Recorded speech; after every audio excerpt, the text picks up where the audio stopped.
know, like Jack Grills. this guy's just gonna go and Look at that hoodie, bro. Compound. Yeah, dude. It's Is this, hoodies up season, sir. Hoodies up. dude? Is this the custom hoodie? Yeah, buddy.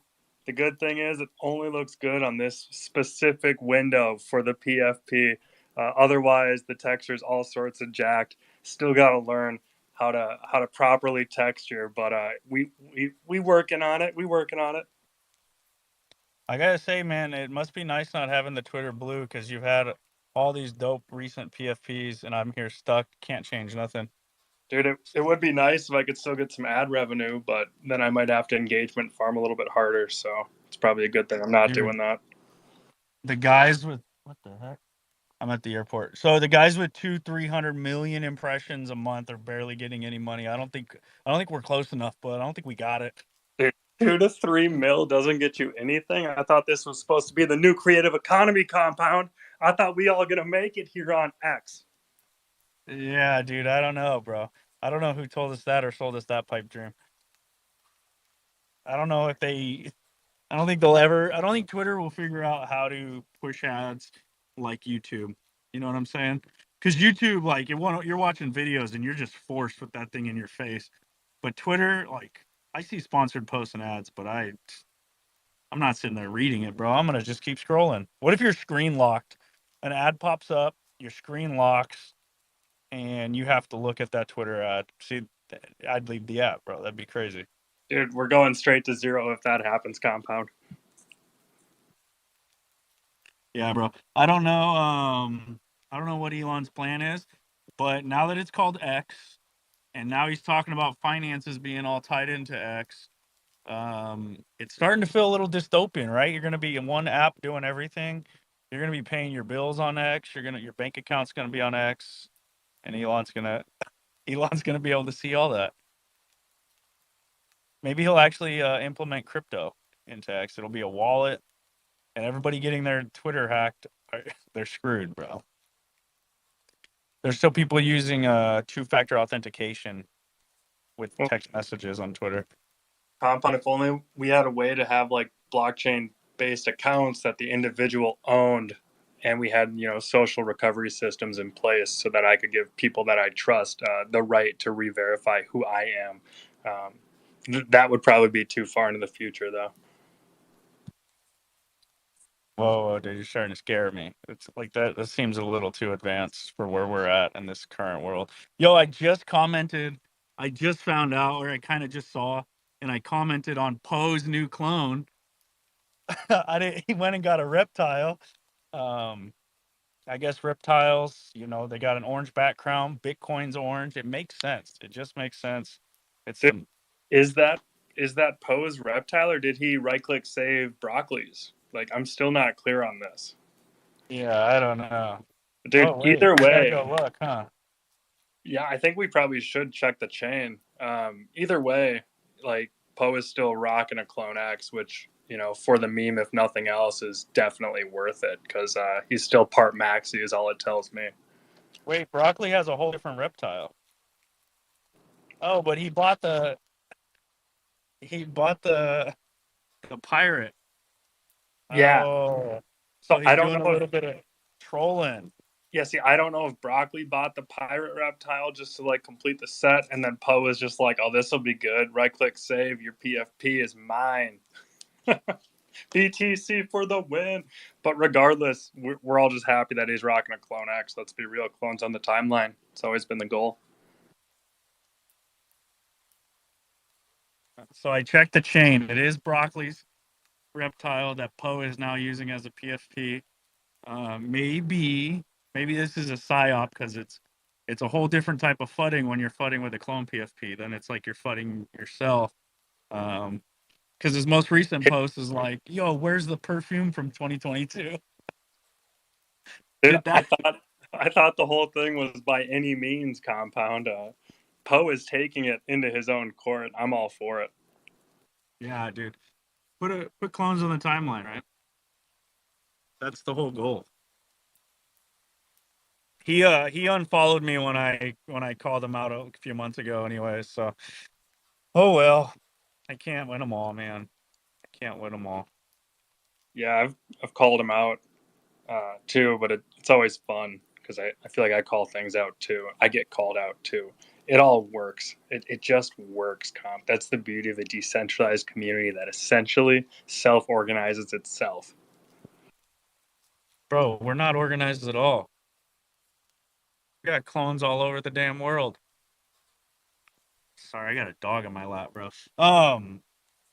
Damn, I was all kind of like stoked for him. I was like, all right, he got another clone. He got a dope reptile, but he hit right click save Broccoli's, bro. Shout out Broccoli for stacking reptiles. I mean, if there is a real hero here, it's probably Broccoli Rob. Whenever he feels like being a maxi and coming back, it's only going to be good content, comp. Dude, honestly, Broccoli is just a rider no matter what, bro. That guy is a maxi for sure. It should be called CloneX Maxi and then CloneX Mini, and then like as they get back all the way into clones, it'd be like double maxied back. But for right now, Oh my! it's like kind of okay. Can we tweet some crap right now, comp? Start some stuff on the timeline. Call Broccoli the Maxi and Poe the Mini. Bro, I don't know, dude. I thought he was one of your friends. I don't want to piss him off. I never start beef. I do like him. I'll beat him off though. No. That's a good one. I'll retweet it. Post it, Jack. Yeah, I mean, I don't know how to quite work it. I could just be like, yo, I was excited that you got a clone, but now I see you right click saved it. Hashtag CloneX Mini. CloneX Mini. Quote tweeted and saying now I'm, blockchain saying it's Broccoli's reptile. Yeah, we just checked the blockchain. It is. I checked the blockchain. It's in Broccoli's wallet. Dude, must have given it to Broccoli. What a maxi move. Shout out. Oh yeah, do that. Shout out Poe for giving this reptile to Broccoli Rob. CloneX Mini takes care of CloneX Maxi. Yeah. Maxi over Mini. This is what happens, Compound, when we don't really know what to talk about. We talk about CloneX Maxis from 9 months ago because they couldn't handle it either. It's a wild time out here. I don't know how you're doing, man. How are you doing, Comp? Dude, I woke up today and there was some random Bored Ape that's like decided to engagement farm the timeline, but it's like the same guy who was farming the same exact shit like 6 months ago. It's the old classic, why are CloneX and Doodle holders still holding? Genuine question mark. Like that was the tweet, bro. And I'm like, if you have to start a tweet with genuine question, comma, and then ask your question, it's like the same shit as saying, no offense, or you know what I mean? Like, it's not going to be a genuine question. It's something he has the answers to, and he knows it's an easy farm. So that's what I woke up and I was like, bro, in my mind. And then he starts going off on Kuro. You don't go off on Kuro. Kuro is That's the one. answer. That's the one thing I read, Comp. I was like, oh shit, Kuro's involved. Oh, this guy clapped back. Okay, GG's, let's go.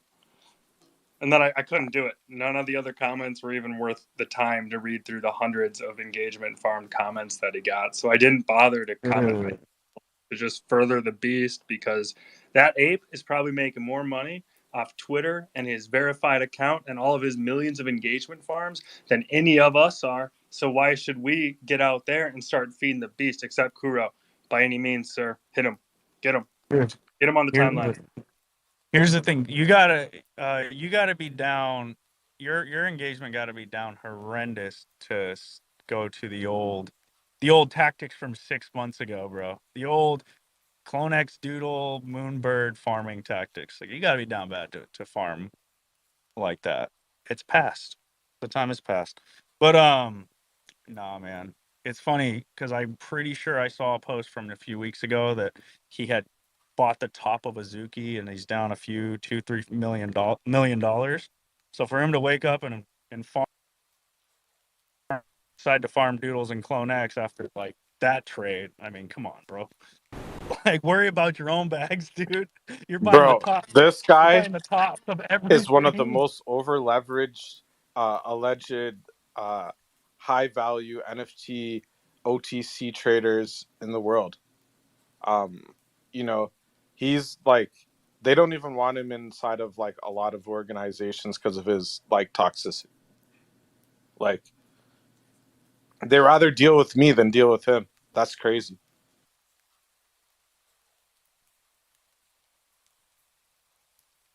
Yeah, bro. I mean, all I've seen, I recognize the name from 6 months ago, dealing like literally almost posing the same exact question, just straight, just posing questions for FUD and engagement, and then remembering a tweet, buying a bunch of spirits and high Azuki prices, and then a most recent tweet like down a few million on that trade, and then waking up this morning deciding to FUD doodles and clone holders. Like what goes through people's minds? Like they're not getting paid, Jack. I told you these people aren't like they're not. You have to have millions of impressions to pull a Twitter check, and you have to be approved. So people just engagement farm to farm, I guess. Stay relevant. It is what it is. I gotta pump some gas here in a sec, guys. So It's okay. I'll talk to Kuro. What up, Kuro? How you doing? Yo, what's up, Jack? I'm doing very well. You sound like normal Jack. Did you go on vacation?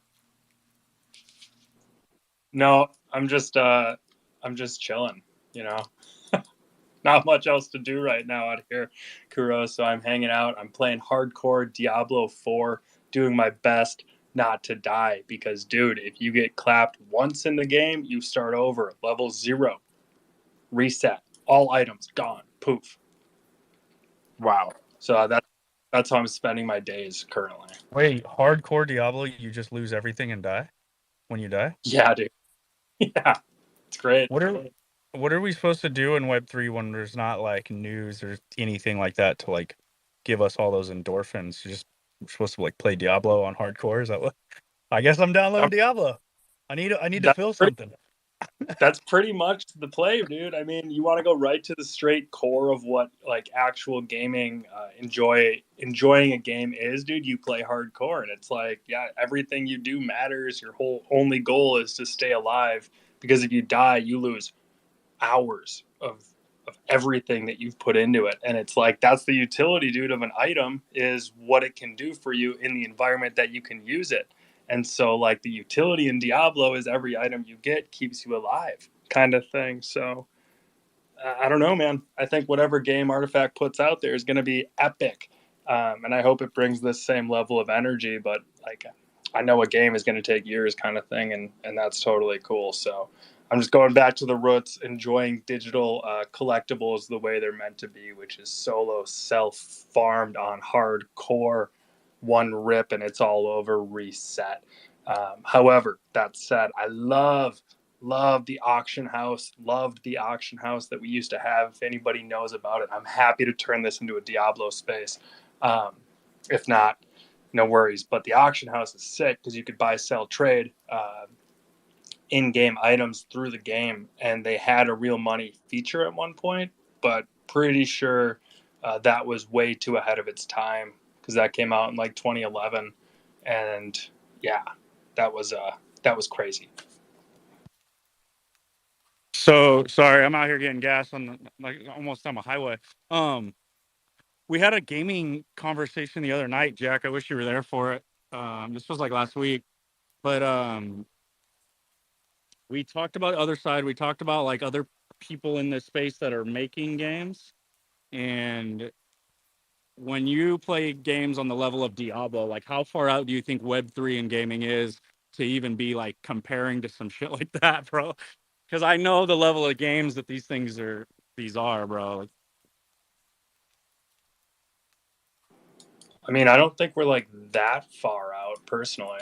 I mean, technology is pretty far. All it really takes is, an account that can actually own the digital assets that are in it. And then you link to whatever art files are off chain somewhere. And then you have the tokens that, connect, I guess, the account to the digital items. And then you allow people to trade. Like, I feel like the tech is all here.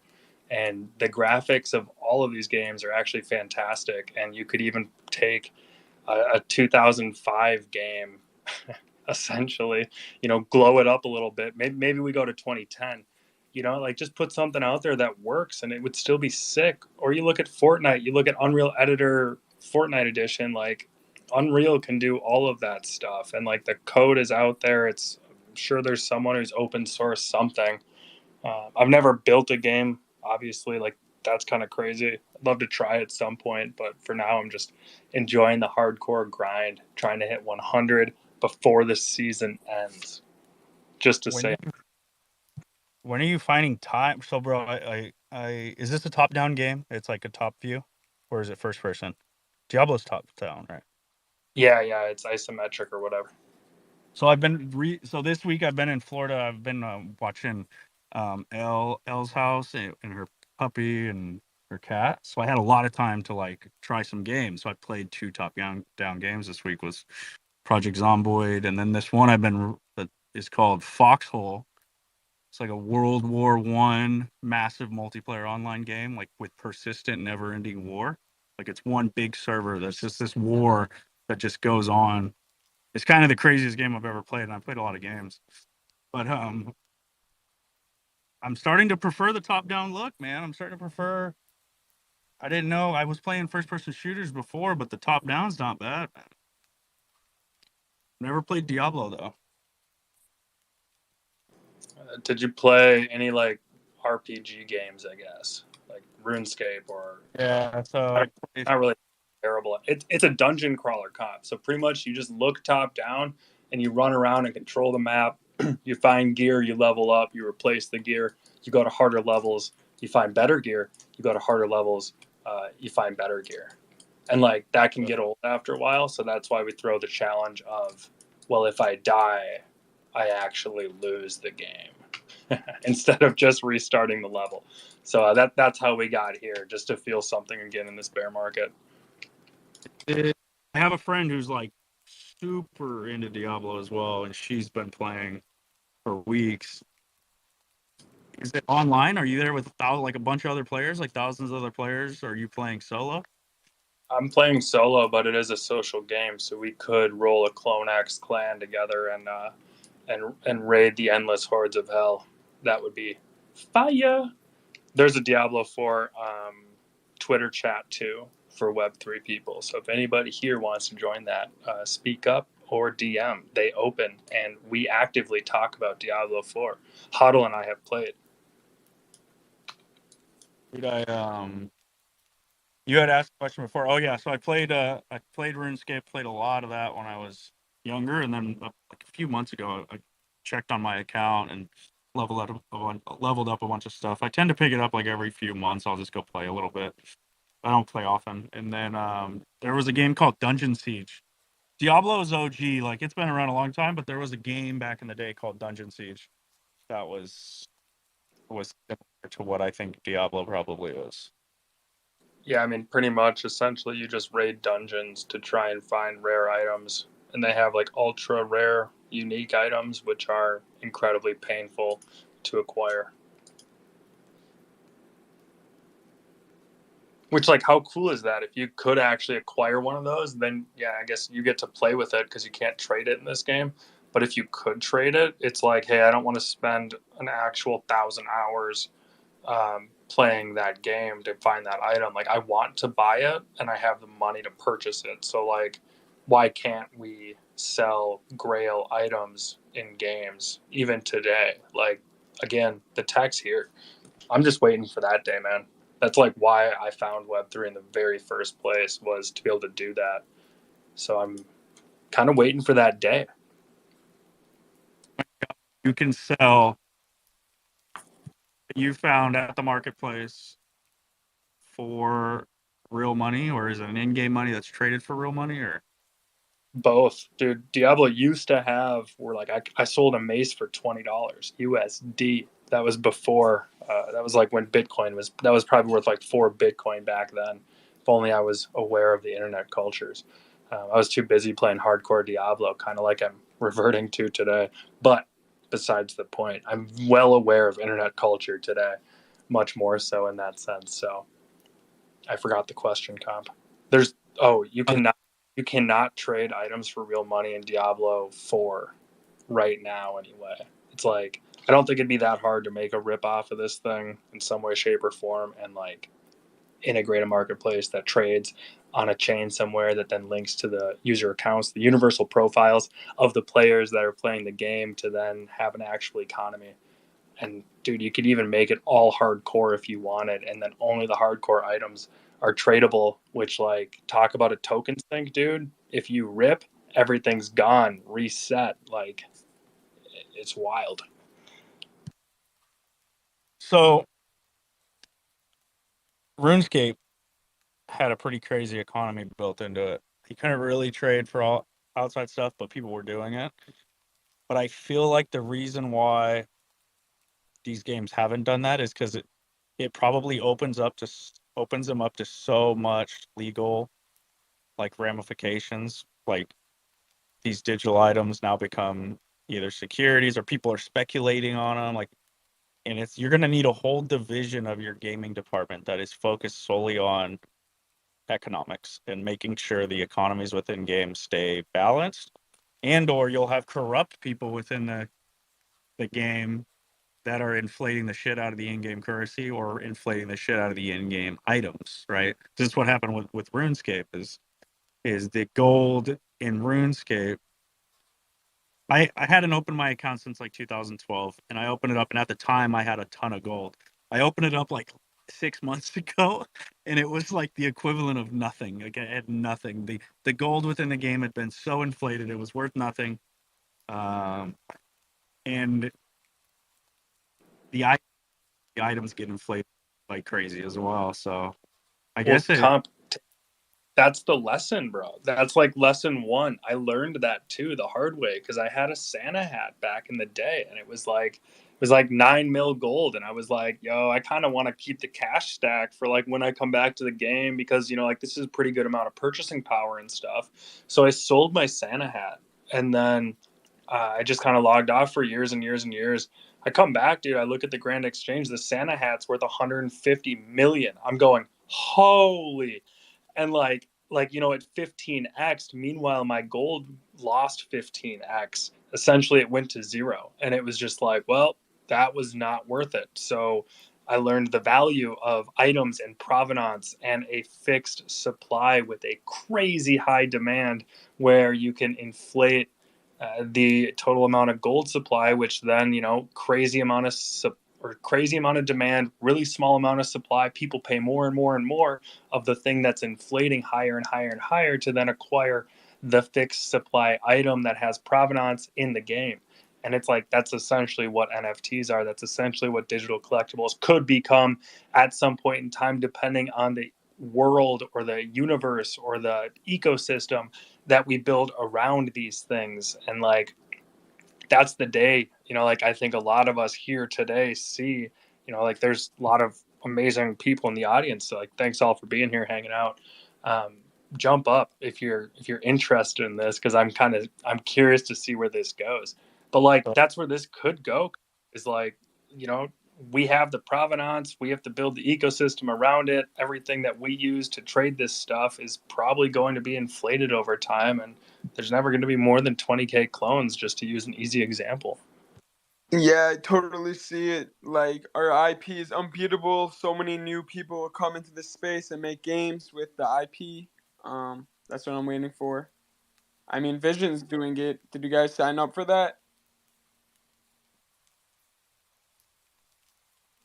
Yeah, that's pretty cool. And right now I'm just trying to like set up my clone with like these 3D files, but it's impossible. So, what's good?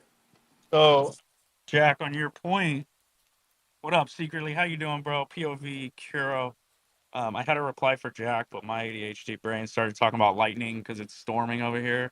Uh, but let's say what's up to POV real quick. I'll remember my reply. Hey, no, I was gonna say it's for sure storming over here, bro. Like I was just walking from the store to get some backwoods, and I thought someone hit me with their high beams, but it was just the sky. But so, I be tweaking sometimes.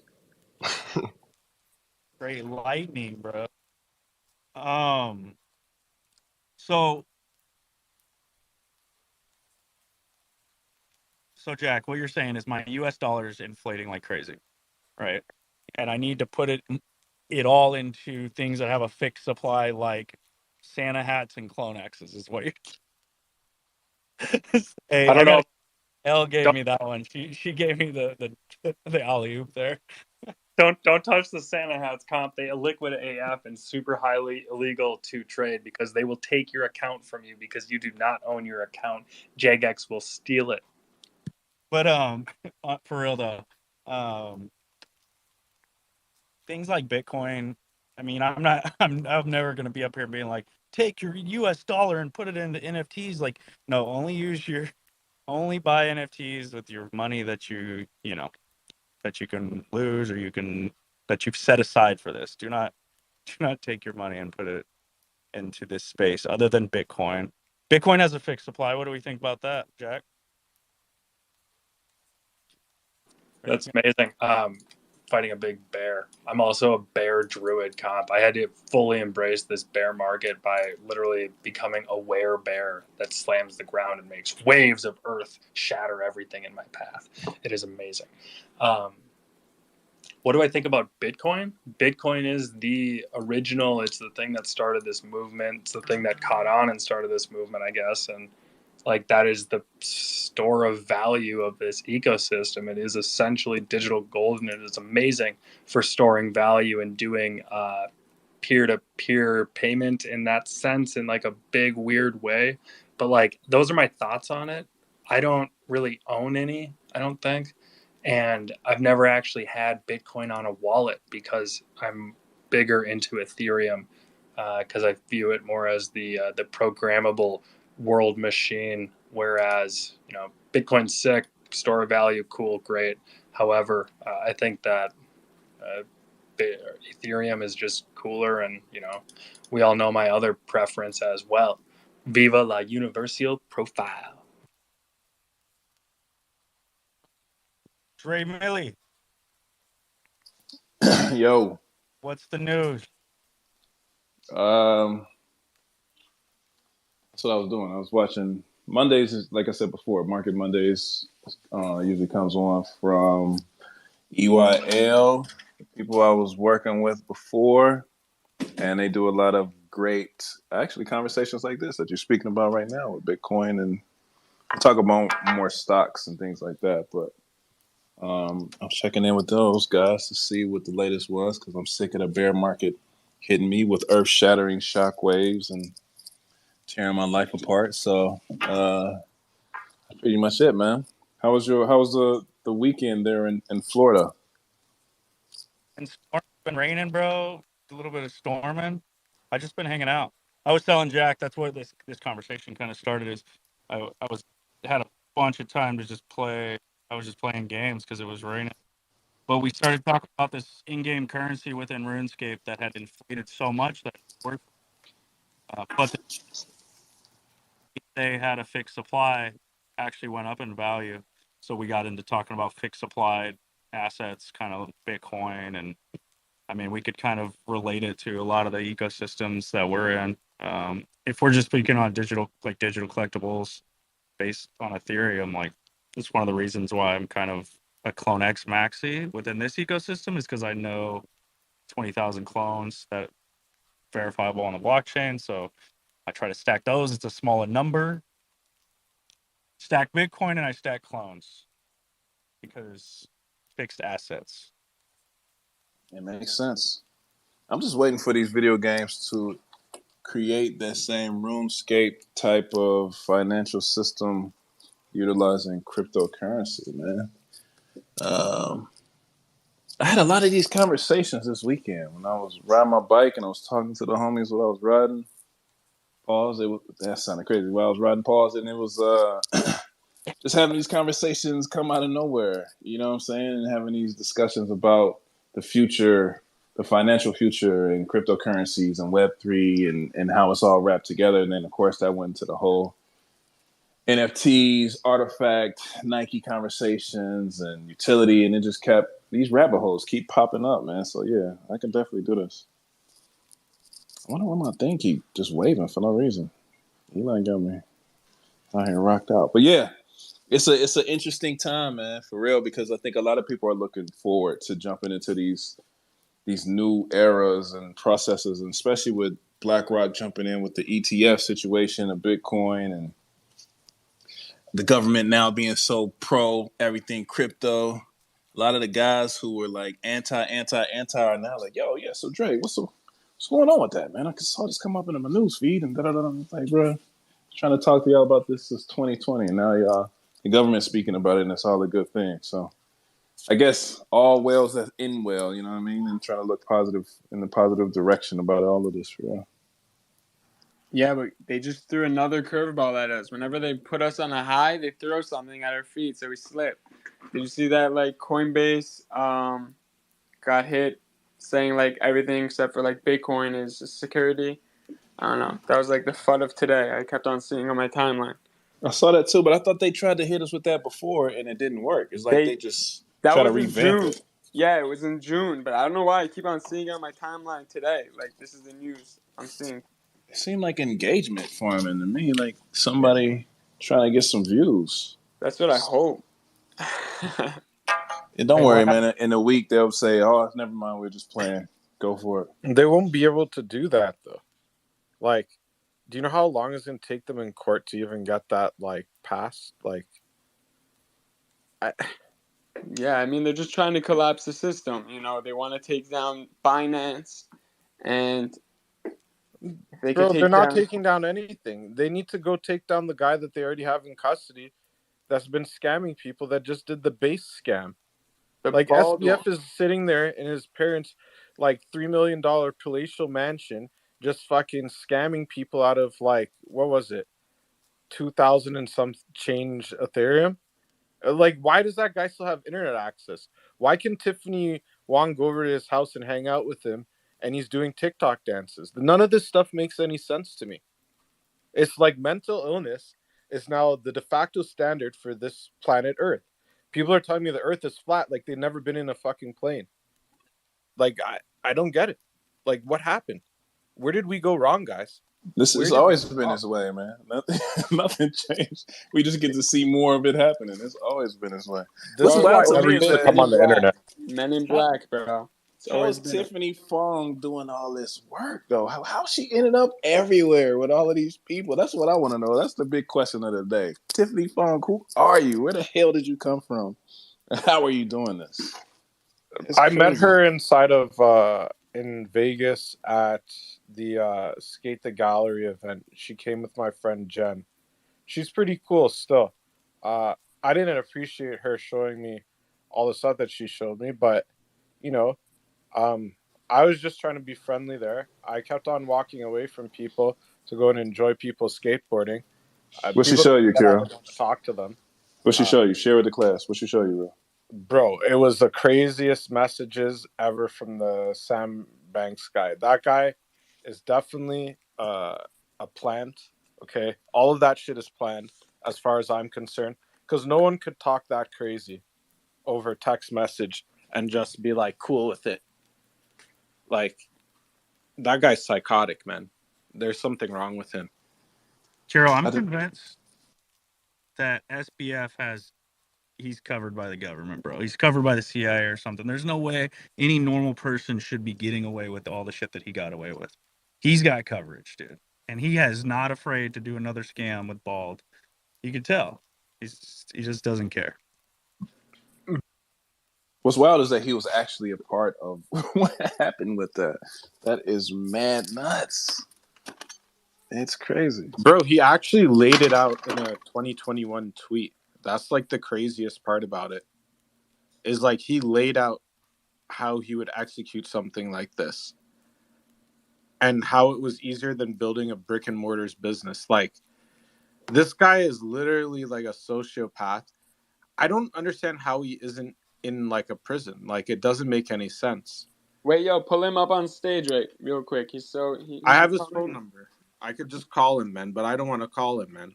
I don't like him. Man, let's call him, bro. Let's get him on the phone. Let's get Tiffany Fong out here putting up text messages, posting them up, pinning them up. Let's get this crack-a-lacking, man. Mario ain't got nothing on us. Let's get this going. Let's see it. Let's see if he answers. Let's go. I thought we were talking about SPF, but this is even better. We are. Oh, we're talking about Mario? Oh, he has me blocked. No, we're talking about SPF, not Mario. We're talking because we're gonna bring up SPF. We got clout. We want to talk about. We got it. Yeah, he has me blocked. All right, real quick, I wanted to talk about how GTA and Fortnite are creating the future metaverses, so we could come in and throw our digital assets. Baron wants to speak. I just wanted to bother you guys. Go ahead. Is that official? Huh? I think that's what's gonna happen. That was my theory also, how they were saying they were gonna add that third category.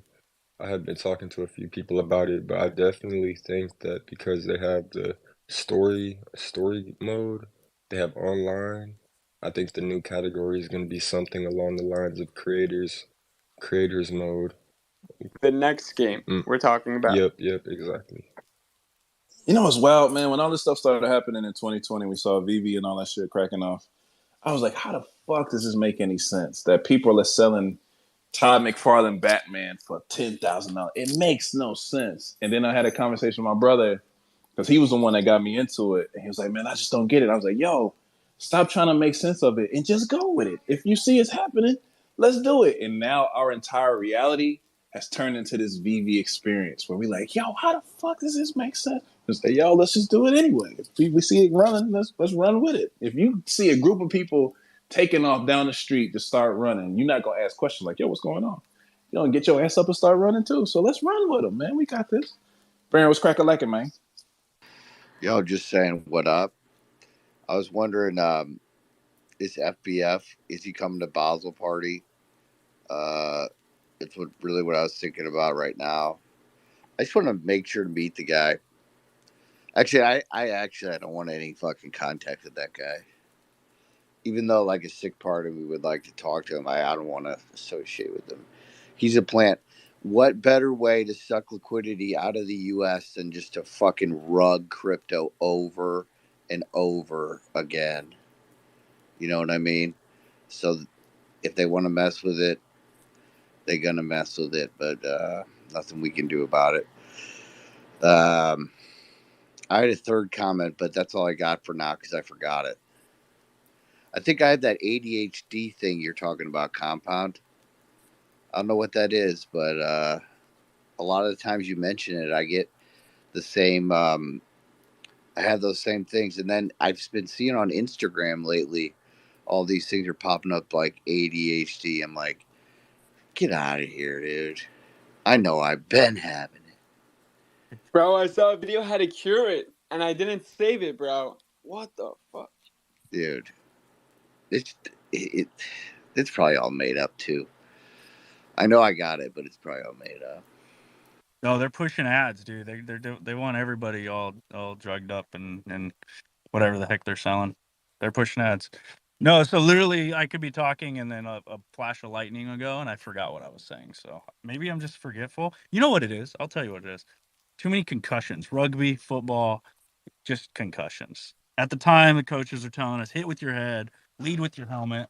And apparently that's not how you're supposed to actually tackle. Comp, can I give you a little bit of recommendation? Just next time you can, check your insurance, see if you can go get an MRI done. It's a good preventative measure against, like, there's just, you can get scarring and stuff that turns into shit, and they're finding that if you go get a like proactive MRI, which they haven't done before, but that you'll start to see it, that it can be helpful. So just a thought.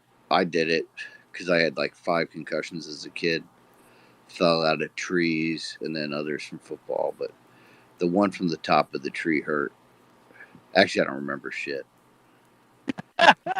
Fair enough. I will. So then you remember from football that they used to teach you to lead with your with the crown of your head, your face mask, put it in their chest. Yeah, I mean that's how I was taught to tackle. Maybe you go right to the numbers and then turn your head at the right last second. But like, dude, you can't do that, man. You're going full speed. So, anyways, I still can't remember my third point. I just like the part where you said SBF's a plant, and then you're like, and that's all I got. That was the best part. I mean, what better way for them to take money into places that we don't know about? Ukraine, Russia, all these places, other than just to rug crypto over, with SBF. And then did you hear what Vladimir did today? I didn't. I'm Africa. Yeah, the Africa debts, man. That's actually pretty crazy that he did that. I was not expecting that. That came way out of left field. Way out of left field, man. What did he do? $23 billion, I think he forgave them, and then he gave them money on top of that for weapons or something. I don't know what. Actually, I don't know. Not for weapons, for infrastructure. That was the crazy part. They don't have any money. Russia's broken. They're broken. No, Russia has money. They have money in the form of gold. So probably no. They actually have no resources at all, except for oil. They're fucked right now. Does it really actually make sense why the Ukraine isn't just destroying them right now? That should be the question everybody's asking. So, we'll see. Guys, I left and we were talking about video games, and I came back and we're talking about Russia. This is way too current events, fellas. Thank you for Sorry the culture, to burst your Baron. bubble there, Kuro. Wait, they brought games into real life. You heard about AR and VR, bro? It's the new thing. It's like all these. Did they? Yeah, bro. You don't know about these new drones that you could control, bro, and you can like take care of like all these like new technology, bro. Can these drones do my groceries? Bro, they could. So you want to pick an apple up from a garden, bro? A drone's gonna pick up that apple for you, bro. It's gonna bring it to your house. I live in Edmonton, bro. There are no gardens here. They've made the flying car. It comes out in 2020, like 4 or 5. It's basically a drone. My buddy's dad just ordered it. I'm like, dude, you're fucking psycho, man. They should get like a plane or something, like a little. But he's like, I'm like, do you have to get a license for it? He's like, don't know. They didn't say so when I ordered it. I really hope you do. Did you guys see that thing? It's only legal in Ohio, though, no? To fly them? Where are they legal? I don't know. This guy's, he's from Missouri and construction guy, and he's determined to be able to fly his car to the farm. We'll see what happens, dude. I said, God bless you. God bless him for sure. I'm not flying anywhere where I'm in charge of my own life, man. That sounds like a really horrible idea.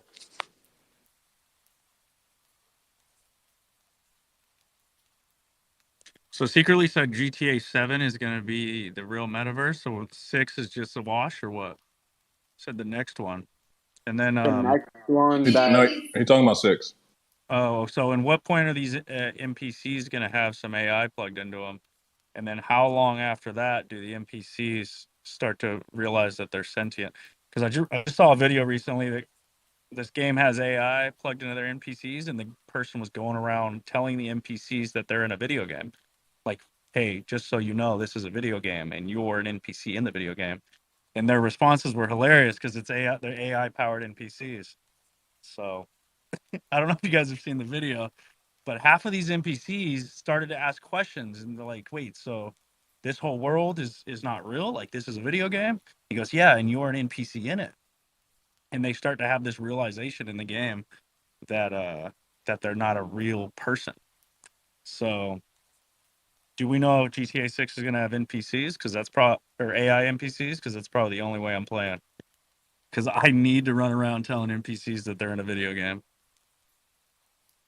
You should go into Twitter spaces like me and just tell people that NPCs. That's what I do. It's more fun. I just go to Twitter. Just don't tell them. Just let them think, I ruined their day like that, comp. Just because you're scared in this thunderstorm doesn't mean you should be ruining NPC days. Dre doesn't bring those vibes. I know that. I'll be honest with you. If I was acting like an NPC, I'd want somebody to tell me. Like I would love that. I'm definitely not telling at all. Just going to enjoy the game with him. I might have A girlfriend in GTA 6, for real. NPC. Don't tell her. I'm not telling her at all. Have another family and Some random person stopped know that you were an NPC inside of a simulation in a video game. You guys want to be thankful for the experience? I wouldn't believe him. I wouldn't believe. I'm like, man, get out of here, bro. Yo, you might be onto something though. Like, imagine we all just like ganged up, we created a family, and we just like crazy. You're telling me you. So you want to just enjoy the experience of getting to talk to this person who just told you that you're inside of a video game, you're an NPC. Yeah, dude, that's what they did to us. We got to do it back. Adam and Eve didn't know about that they were on Earth until they were in heaven, man, on Earth until they ate that apple, bro. They didn't know. Someone told them. Adam's like, dude, Eve's got cellulite. Fucking bugs, dude. The day before he ate that apple, they were like perfect, man. It's heaven on Earth. Just like these NPCs, dude. They think they're in this real life thing, and then you got to ruin their day. I happen to like cellulite, and I definitely wouldn't tell the NPC that they have cellulite and say, that's a beautiful body you got there, baby. I feel But like no, when I made that over leveraged joke, I like broke the NPC that I told that joke to. That was pretty wild yesterday. I didn't understand why it broke him so much. I was like, fuck.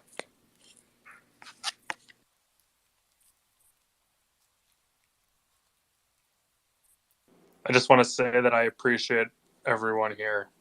This conversation is amazing. You can't find this shit anywhere else but Twitter. I mean X.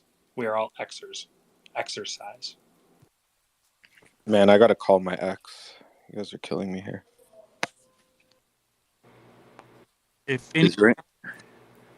What are you gonna say to her? Like, do you just go like with niceties, or do you cut to the chase? Because you said you had like clearly there's a reason you have to call her. you gotta tell her to leave the knives at home. That's what you gotta say. First thing. No, hey, I'm gonna. leave No, them not knives at that home. one. Oh no. We don't call that one. I go when I go to Toronto next week. I'll be playing golf with her dad. We don't call her.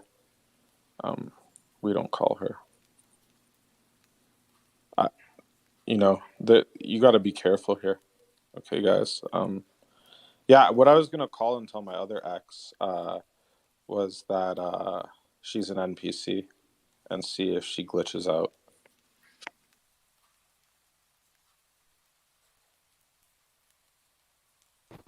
Tell her.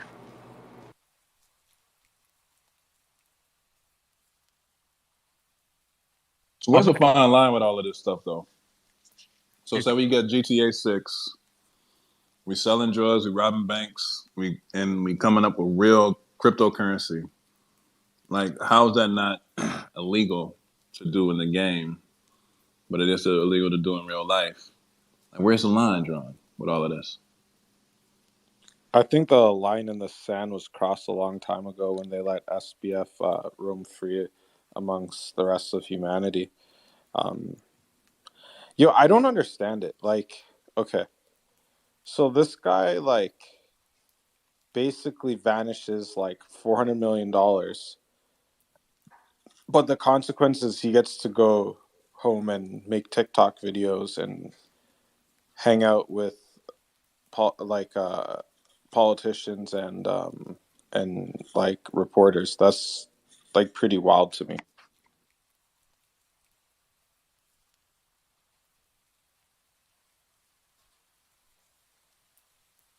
If Tevi was up here, he could explain it. There's a movie, Catch Me If You Can. It's like the same thing. Bro, what's the majority of the money that he stole? U.S. companies. It was U.S. companies and U.S. citizens' money. Yeah, so exactly right. I mean, where did it all go? Poof. Or into other people's pockets. Industrial military complex. They're probably running like ops with it, like in other countries. Now they have like this liquid crypto that they can go in and bribe people with, and no one's looking for it anymore because we got goldfish memories in Web3 and crypto, so we just kind of we just let it go. Who cares? $400 million to the win. Yay. I mean, he's probably contracted with some foreign country and then has some deal with the U.S. It was a way to extract money. I mean, I can't even go there, dude. I don't even care. I'm gonna embrace the bubble, dude. Embrace what I got around me. What's going on the clone timeline? Anything? We're getting close. Yeah. I appreciated the Rusty. update. No matter what it said, I appreciate the update. You know what I mean? Love it. Don't care what the updates say. Just like that main account sending out tweets. It's great. Seems like things are going right on track. It stinks for the people that don't have their stuff. I know that it's bugging Artifact more than it's bugging. It's bugging Artifact just as much as it's bugging the people that don't have it. It's like the last thing they want is these outstanding packages, and so we'll get there. Dude, I didn't get any season 1, so I'm fully invested in Tevi's season 1. Like, I don't have season 1 coming, but like I'm there for Tevi. So I can't believe you didn't even get like a pair of socks, bro. That's nuts to me. He's being stubborn though, dude. I offered to front him some shit, send him some shit. He'd have the gear. He's gotten a million packages. He gets packages all the time. He's all worried about his packages getting taken. They'll be fine. I'm just joking, Tebby. Thank God he didn't take to the timeline. You know, we can't take FUD. We don't know how to take FUD. It break us down, Dre. Only thing they're breaking down is the fact that they're over leveraged, and it hurts when you mention that. Like, guys, I'm gonna say this again, okay? You know, you got fucking 6 clones in your wallet. You got to airdrop on all 6 of them. Maybe sell 3 of them, so that when people start flooring their stuff at the bottom, you can buy 10x what you had.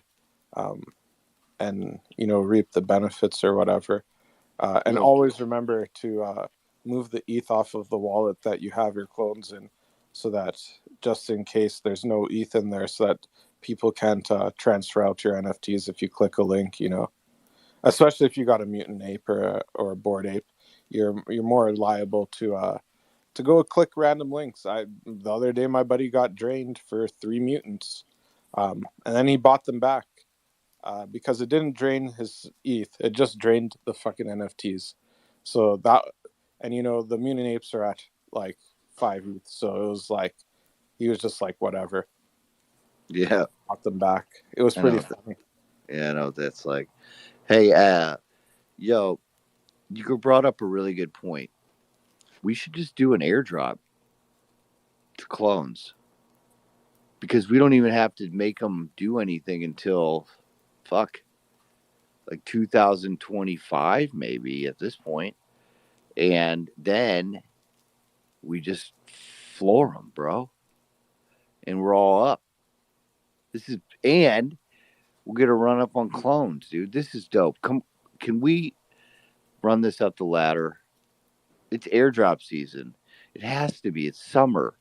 Yo, Nothing going on. It would be the sickest party ever. Did you see like the fucking airdrop party? Sorry, bro. What if it's so excited. Airdrop that you can't sell? Like, I remember when the Azuki FUD happened the other day. They airdropped the green beans. I put in bids on that. Nobody was selling. I'm like, yo, how much do I got to bid for you guys to sell? I was like tripping out. I was like messaging people. I'm like, I thought you needed money, bro. You were complaining on the timeline that you didn't get what you needed out of the drop. So just sell me your freaking green beans. You don't want them. And then they told me you couldn't transfer them. And I was like, man, I should have bought some Azukis. Then I'd have the green bean and I wouldn't be like they're called green beans. If you don't sell that airdrop right away, you're just, I guess, a diamond hander. We need airdrops that you can't sell. That would be the best, because then you'd have people on the top. I can't sell my Just airdrop. give us some Jordans. Oh my gosh! Just give them some Jordans. I'm cleaning up some 2026 release. gray 11s. Cleaning up the Hirachis. I'm cleaning up a bunch of pairs that I haven't worn in a long time. I feel like, this is the time that you gotta clean your sneakers that you haven't worn in a while, and just like kind of embrace the fact that, maybe we have enough sneakers to last until we get our other sneakers. It's addicting to sell them, isn't it? I'm not selling anything Nike, other than airdrops. I don't believe in airdrops. I like selling sneaks. Like, you see, you claim the egg. I'm not selling my egg, man. That's a claim. I paid gas for it. I paid some money for it. I'm keeping that. But you just throw things in my wallet. I'm gonna cheat it, and I'm gonna sell it as quickly as possible. I'm not even gonna play that game with you. Compound seed in my wallet. I just sell it. You just put it in my wallet. I didn't ask you for it. I didn't claim it. How do I know that I want it or not? Because I couldn't open up that monolith box, and I was going crazy. I was, one day I just threw all the glassware in my lab on the ground and smashed it because I couldn't get the freaking box open because I couldn't figure out what the emojis were, man. I don't need that kind of frustration in my life. I'm just selling the tops now. Yeah, Kira, where were you a year ago with that information, telling me the same thing, huh? I did tell everybody the same thing. I did. After, Monolith 2, people you told go me, look at my wallet, they said sell the airdrops, rinse, repeat. Sell the airdrops, bro, rinse, I sent repeat. 300 Gwei to list it. And I didn't do it.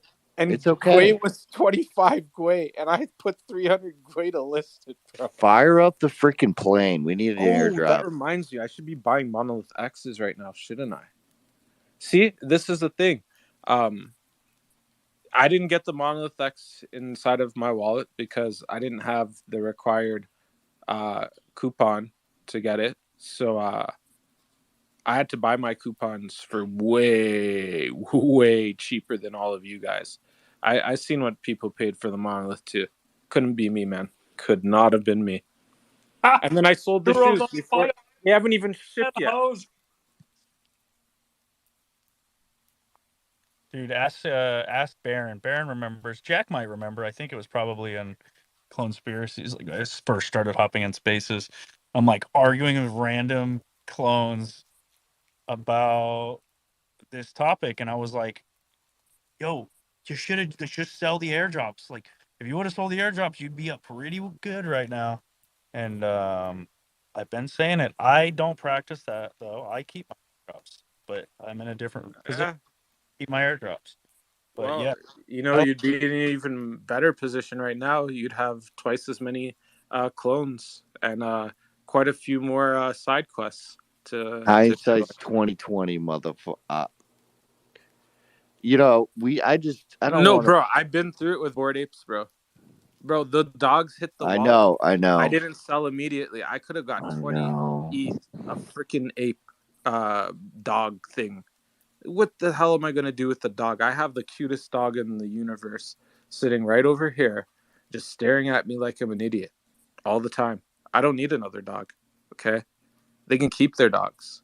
It was just like the mutants. I made a couple mistakes. I sold a couple for 0.08. I don't care. Hey, man. I sold the top of the two that I kept, and then with that money, I was able to buy more. And then I sold those when they went back up again. Because, hey, man, it's not on Murakami's art. So, it can have whatever provenance it wants. It could go from Sally Sue to Joe to Blur to whoever. Hey, let me jump in and ask y'all this now. So now that we've been through this situation, we're talking about what we should have, would have, could have. Let's say we get an airdrop tomorrow. How many of y'all are going to sell that airdrop? Cure, you don't have to answer this because I already know your answer. Hodl. But, you know what I'm saying? So that's what I'm saying. All of this stuff that we're saying right now, makes no damn sense because nobody's going to follow it. The next airdrop that we receive, nobody's selling that I'm damn thing. fucking 100% selling it. Sorry, freaking 100% selling it. All right, so we got Because two out we of can 30. buy it back, man. That's what I always forget. You can buy it back. You can Bro, buy it you back. always end up with more. Think about it. Like if you sold your monolith we two got it. Cure. We for got it, 80, bro. How many right? times you got people are hurt about this shit? We ain't got to pull the band-aid off every day. We know how it works. We got the strategy. We've seen it happen for you. Congratulations, my guy. You got that one. But the people ain't gonna, I don't think people will even fall through with it now. They gonna still hold on to, yo, fuck that. Another airdrop came out. I don't know what's gonna happen. Let's run it Bro, up. I minted the reptile Here. shoes. They went to an ETH. Guess who doesn't have reptile shoes? But somebody else got my reptile shoes, and I'm proud of them. I don't wear Air Force Ones. So when those dunks, yeah, I'm not even gonna show you guys my. I have a bunch of dunks, man. And when it comes time to forge, I'm not selling, man. I love dunks, right, little buddy? We love the dunks, don't we? You like my dunks that I have on right now, buddy? Yeah, you do, don't you, buddy? We love the dunks over here at this All right, house. Kerry. All right, we got it, bro. we understand. Thanks for that, man. We got it. Let's reset the room. What the hell else we got popping off, man? What else is good? I got an interesting question, but it's not quite a reset, so I don't know how hard of a reset this is. I'm not selling any airdrops. Go ahead, Jack. Let's hear it. I always think it's interesting because, like, let's say nobody sold. Let's just say, like literally, 98% of the people didn't sell, for example. I mean, no one realizes the gain. Everyone holds. Then it's more about the experience. And I feel like over time, hopefully, we can get to a point where the people in this ecosystem choose to value the experience over the short-term flip, depending the different situations that everyone's in. I don't really know what the right way or wrong way is, but it's like anyone who's minted a clone and still held the same clone, anyone who's diamond handed every drop, anyone who's opened the monolith, opened the vial, experienced this ecosystem, like, I feel like that should mean something at some point in time, someday down the road. I don't know. Honestly, I'm still shocked that it hasn't met anything in a year and a half. And I feel like that's really a core place to, I don't know, reinvest, redouble down on the community that's like here for the experience that Artifact's putting out. And I don't know. I'm curious what people think on that because, like, let's say you actually held everything. I mean, nobody would have been buying in the same way, but it's supply and demand. The demand has to be there. But if we essentially hodl the supply and demand gets there, we all know what the chart does. Just an interesting thought. I don't really know what the right answer is here. We got to make these rules as we make them, I guess. Just a topic I've been genuinely curious about for a long time. I think that's a good point. I think the answer to the question is whatever the right answer to the question is, whatever works for that specific individual. There is no right or wrong, right? Like Kuro did it his way, and that was right to him. You know what I'm saying? I did it my way. It was right to me. I held. Well, yeah, you must be Rug, bro. Oh, sorry. All right, finally. So I didn't sell a lot of things. I held a lot of things for the experience, right? And I can look back and kick myself in the ass for that if I chose to, but I enjoy the experience. This goes to the age-old conversation that we have every single day in this space. Is that, like, dude, the Bored Ape who was antagonizing us, asking the questions of why people are still holding a clone or a doodle. It's the same situation. Some people came into this game just for the flip. They came into it just for financial gain. And they took care of whatever they needed to take care of to achieve that goal. Some people came through for the art, like Kiro always says, right? And he's mainly going after that for the art, right? Because clones are forever, right? Like They're some timeless. people came, yeah, exactly, timeless. That's what I'm going to say. They're timeless. But some people came into this for the utility. I came into to have the utility of being a part of the experience. That's why I enjoy the side quests, because it gives me a full experience, and I totally enjoy that. So there is no right or wrong answer. But the second point you brought up, Jack, is an interesting one. People who've held, I think, should be celebrated, and I think they should be rewarded in some kind of way. I don't know if that necessarily has to come from the founders, right? Because Mercedes isn't rewarding me for buying that E300 that I got in 2017. I just got the car. You see what I'm saying? So it's hard to correlate how the reward system should work here in Web3 in these situations, because it's basically the same thing. You bought something because you enjoyed it and you liked it, and Mercedes hasn't mailed me a rebate for any damn thing. They charging me for more shit than they are than giving me for stuff. So it's a hard question to answer, but it's all based off perspective, in my opinion. It is this hard thing, and that's kind of what's fun about redefining the relationship between a consumer, collector, and brand, and that's kind of what I'm interested in, just seeing how it all plays out, really. So you brought up the experience, Jack, and I think about it, but it wasn't something I thought about for my own personal sense. But I think that ties into me getting my first clone, receiving the monolith, keeping the one I got that was tied to like my wallet. Like it's that first one. That's part of the experience for me at least. And then the same with the Animus eggs. Like I don't regret not selling my airdrops, because those airdrops have null address to my address. Like it's a one thing, and for some reason that's part of the experience for me, and getting to open up the one that I received. What I do regret is buying the extra one that I bought on secondary. But the ones I received and not selling them, I have no problem with, right? Because there was no lost money there. But the secondary one is what it is, because I do like having my wallet as the only wallet on provenance wise on the blockchain. So that's my answer. I agree with you. The experience is important for some of us. I think we got to go to Tevi. I think Tevi had his hand up. What's up, bro? Hey, what up, what up? Yeah, no, that's actually a very good, interesting conversation.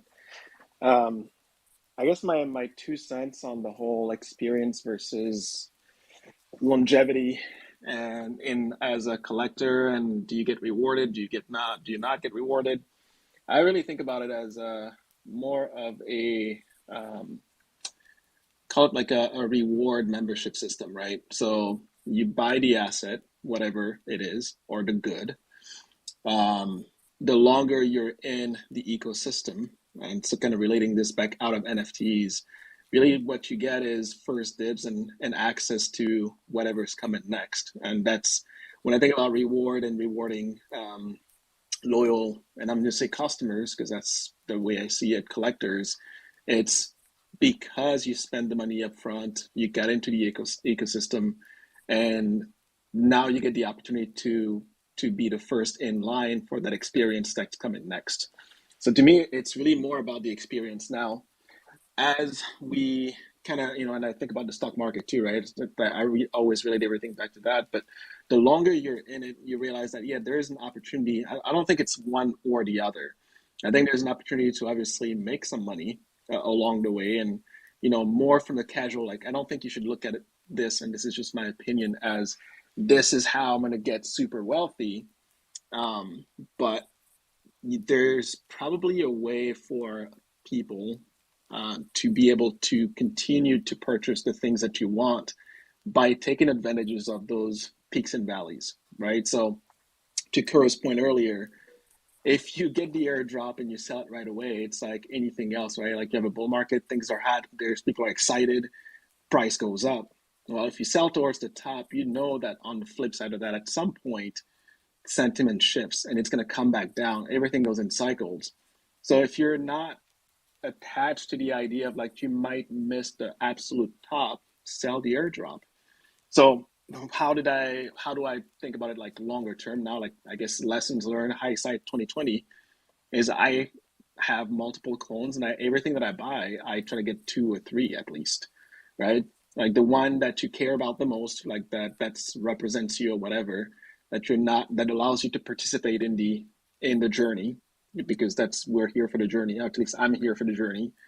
but then I know that there's going to be things along the way that I want to buy, and I don't necessarily want to always come out of pocket, because that gets frustrating too, right? But if you can pick up things for cheap, or you have multiple clones and you get the free airdrops, and you can sell, if you have 3, you sell 2, you keep 1, you can still participate, and that's basically in itself Artifact or the team rewarding you for holding the assets, right? So that's kind of how I think about it.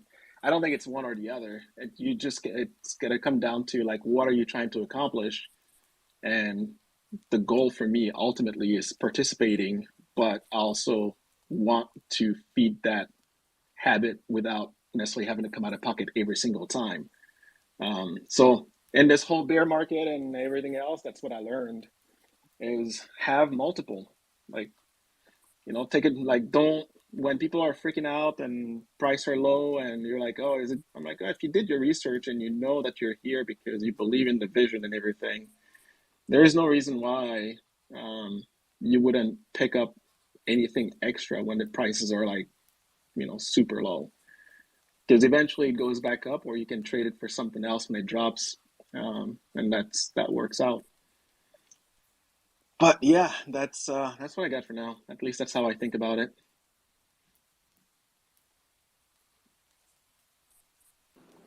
It's interesting that we have to buy more, we have to acquire more to then sell part of the potential reward that we might get. It's like I feel like there's a better way to really connect this ecosystem and drip something into it in some kind of steady format. I'm not about to go down the wind drip trail Now, or thing, but That like that actually, that was nice though. I like yeah, that was some rapper shit right there. I that like was that well one. put. That was smooth. But here's the thing, right? And I think that's why, and this is again, we'll find out soon enough if speculations and what we've been thinking is accurate. But I think this is where Move to Earn, I think, has so much potential. I don't necessarily care personally that they're giving me dollar value or ETH value. What I care about is, because now there's a way, like a reward system, if that's what incubation and hibernation are all about, you're earning points like your standard reward system. And that then allows you to exchange that for, whatever within the ecosystem, whether it's access to athletes, meeting cool people that you didn't think you could meet, or the next drop of shoe that's coming, you can get that, like the jerseys, whatever it is that's dropping within the ecosystem. That's really where now, yeah, how long you've been here, how many assets you hold, how active you are, like physically active, moving around, running around with your CRLs or whatever else it might be, or you have the app, right? And that's linked to your watch, your shoes, or anything else, your phone, and now you're earning those rewards. And if you have a clone plus anonymous plus whatever else, the compounding effect is greater. So I think, in my mind, that reward system is what's being built, and that would be the way to get there without messing with the whole drip coin. And now you have the SEC and all the legalities around that, right? It's a self-contained reward system. You're not promised that that assets is going up or down. You just know that if you hold for X amount of time, you get X amount of points, which allows you to redeem those for whatever else in the ecosystem when they drop it. Or if there's an IRL event and LeBron or whoever your favorite insert artist, athlete, whatever else, special event that Nike is hosting, hey, you earn 1,000 reward points or whatever they're called, we want to call them. Guess what? You get free entry. That, to me, is worth it. On top of like the little side quests and everything else. And if that's where they're going with it, and like it looks like it could be, I really hope that's what they do. Because frankly, I don't need another crypto token that's going up and down in value. And somebody that has like 1 million clones now is just, well, we don't have 1 million clones, but like I have like 100 clones, earns the extra points and then dumps that token, and it's like you have like another ape situation, right? And now it's like it drops and you get dumped on. I don't need that nonsense in my life. I just want a clean, straightforward reward system. I know if I do X, Y, and Z, I get X amount of points. And if I want more, then I need to go and buy another clone, or I need to get another animus, or whatever it might be. Combination that I want to run to maximize, my points. That's what I want. Like, they don't. Yeah, Debbie. So I think that this is certainly. Wait, Elliot, before you jump in, because I know y'all gonna go. We gotta let Adsy. Yeah. We gotta let Adsy go first because he had his hand up first, and then we can go to you guys. So Adsy, what's up, man? What's good, Dre? I appreciate that. But I just wanted to share something. I collect hype-based mags, right? And I've been going through a bunch of my old ones, and I noticed a trend that every brand or creative that they highlight inside the mags, their brand ends up blowing up two to like 5 years later. And Artifact was featured in issue 30, which came out last year. Yeah, I mean, it's honestly. We need a picture of that. Yeah, it's. Pin it to the top. Need to buy I one. think that would be cool. It's only a matter of time, right? So it's like everything else. We're in this period of low, and people keep saying the bear market and all this and that, but fortunes are built in the bear market. If you have conviction, you believe in the vision that's being built, you think that it makes sense, there's a solid business model behind it, the resources are there to support the transition between where we are and where we're going, they have enough funds to make that happen, then really all you have to do as the collector slash consumer slash investor, whatever you want to call yourself, you just got to hold. That's literally your one job. Hold. That's all you got to Yeah, do. I mean, to your point earlier, dude, I think that this is definitely, teams, smart teams that, have run this thing thus far, have seen, what's happened. Like whenever they launch their products, whenever they launch their projects, they didn't see the emergence of Blur. They didn't see the sort of the financialization of these tokens. That wasn't really in the pure view, and so that's like as the space evolves, these projects have to be nimble enough to to be malleable, to be able to say, okay, this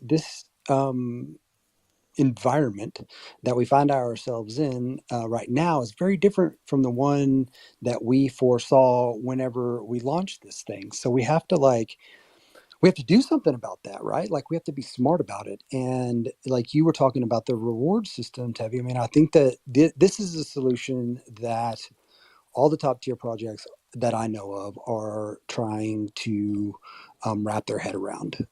Most recently for me, and I can speak a little bit more on this if people care to know about it, is the collector story, which is going to be the next product to ship for Azuki.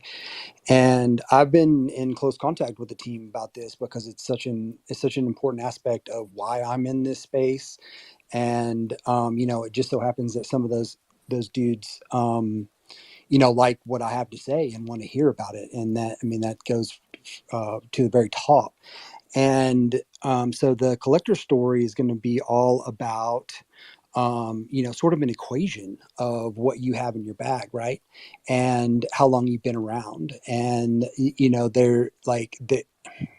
there's a lot of idiosyncrasies to the equation, but there's a lot of power to it because it's not just, one asset, one drop or whatever. You know what I mean? Like you have to bring in and factor in, time held, time in the ecosystem. Like you have to reward people for sticking around and holding assets and not flipping them. You basically have to curate the community that you want. And because of the financialization of these tokens, you got some people that came in and really pushed this narrative that NFTs are just shit coins with pictures, and that runs afoul of why a lot of us are here. Like that might be the reason that some people are here, and those people sort of they definitely are extractors of value that are created in these communities, and we know who they are. Like it's very clear their intention, and they don't really hide it, and their intention is greed driven, and it's rooted in fear. And I think that the most important thing that these teams have sort of realized is it is super important to take stock of the environment that you find yourself in on a pretty regular basis, because they're building to a core community that has a particular idea of why they're here, and that isn't necessarily why the space comes in and nibbles and extracts. But you can't sort of gate that. I mean, you can't like make sure that those people don't, extract value where they can. But what you can do is you can curate and incentivize the behaviors that you want your community to have, and that's I think that is probably the largest takeaway of the one-two punch of the financialization of NFT tokens and this super brutal bear, because the bear just compounds the effect of the extractors of value, because it's not as easy. The margins get thinner and thinner, so they get more rapacious, and they get more unscrupulous. And so it's a super important point. I think that, like you said, Tevi, that it's a solution that needs to be solved, and I see a lot of the top projects taking note and trying to solve this issue. And it really boils down to incentivizing the behaviors that you want your community to espouse. Yeah, 100% agree. I think there is gonna be one group that is gonna define what NFT is. I mean, when you guys think about shoes, you guys think about Nike. You guys don't think about anything else. You don't think about Adidas. Like, even though Adidas is a big brand, you don't think No, about Adidas gives you Asics. bad posture. Don't listen to this guy about Adidas. I got stripes, but F-word Adidas. Nike, Okay, thank you. Nike, Kuro. I'm I'm I'm trying to support you for this one. Why are you telling them not to listen to me, my guy? You got your clone back. Listen to Kuro. He said buy Nike. Not financial advice, but Nike is the way to go. I think No, it's that financial advice. It'll save you from having to wear orthopedics in the future. Buy Nike. congrats to Mr. J. Love the conviction. Um, yeah, I think Clone is the future. I do think that they're gonna be working with a lot of great projects, and it's not just gonna be Clone. It's gonna be one huge big community. So I think Azuki is even gonna be a part of it. But like I mentioned, like, I do think that there's gonna be one NFT that is gonna be known as, when people ask what is the NFT, and they immediately think of, right now they think about Bored Yacht Club. That's what it is. But in 5 to 10 years, I feel like it's gonna be clones. Like, when you think about shoes, you think about Nike. You don't think about anything else but Nike. So that's what I'm thinking right now.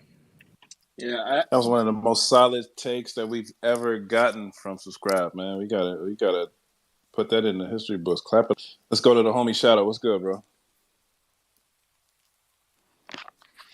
Hey, yeah, so I like this conversation. Sorry, I was glitching out. I was trying to jump in earlier, but then I realized nobody could hear me.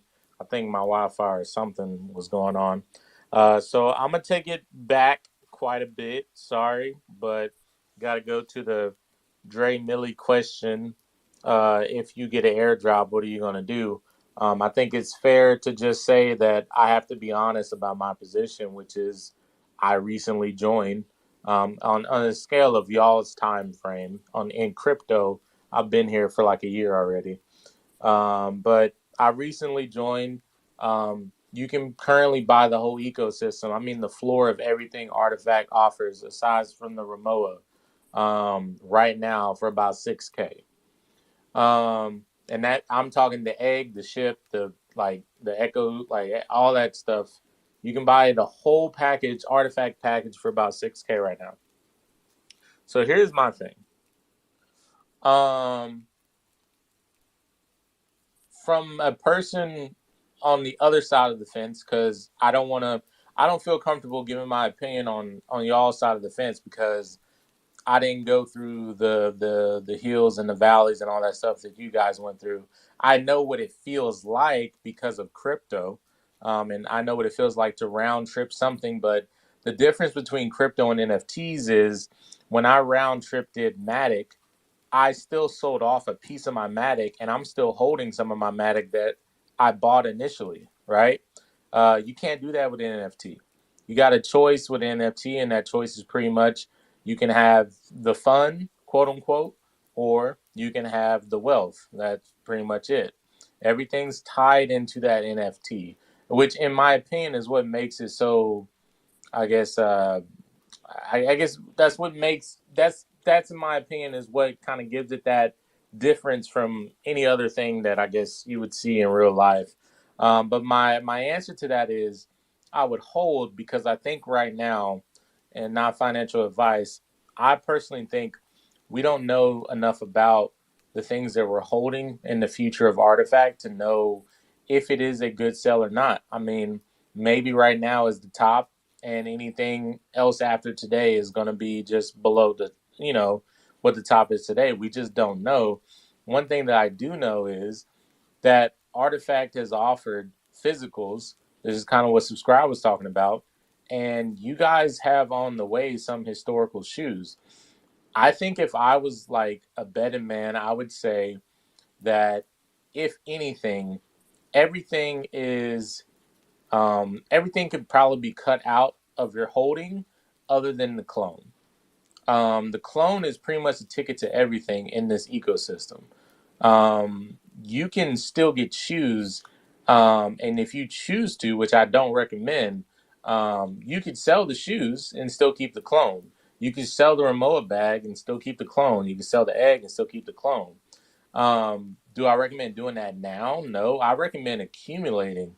I mean, that's at least what I'm doing. I'm trying to get my foot firmly into the door. I was hoping Pump would take me up on my offer because he was offering a Demon and Angel Vial. I need to pick that up before this thing gets going. I pretty much just have a checklist, and the reason why I have that checklist is because I'm like, everything that I want to do in this ecosystem, I'm going to need to have all of this stuff. And I just feel like right now is the perfect time to get that, those items.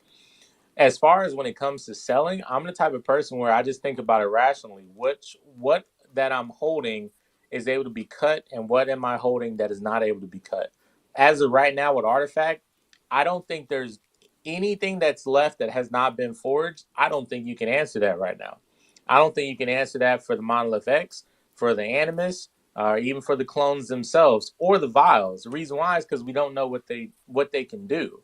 What we do know is what the Remoa bag can do, right? Y'all have that already. You have that. We know what it does. You know what the Air Force Ones are. They're historic shoes that are heading you guys' way. If I was going to sell something, I would sell those before I would think about selling an NFT that I don't know what it's going to do. I mean, take it with Planet X. Today, Planet X just told us I was accumulating these X keys because I was like, they said these X keys will be used for giveaways and in-game stashes. And when you get them in-game, they don't burn the key. So if you find a stash in the game and you have an X key, they're going to be very rare, but you'll stumble across them every now and then. You can use an X key. So I'm like, cool, let me stack up on X keys. I bought 6. No intention of selling them. That's on my to-do list. So I got that. What did they announce today? They announced what's in the stash is going to be basically a whole stash of coins, which I could then use to buy physical goods from their store.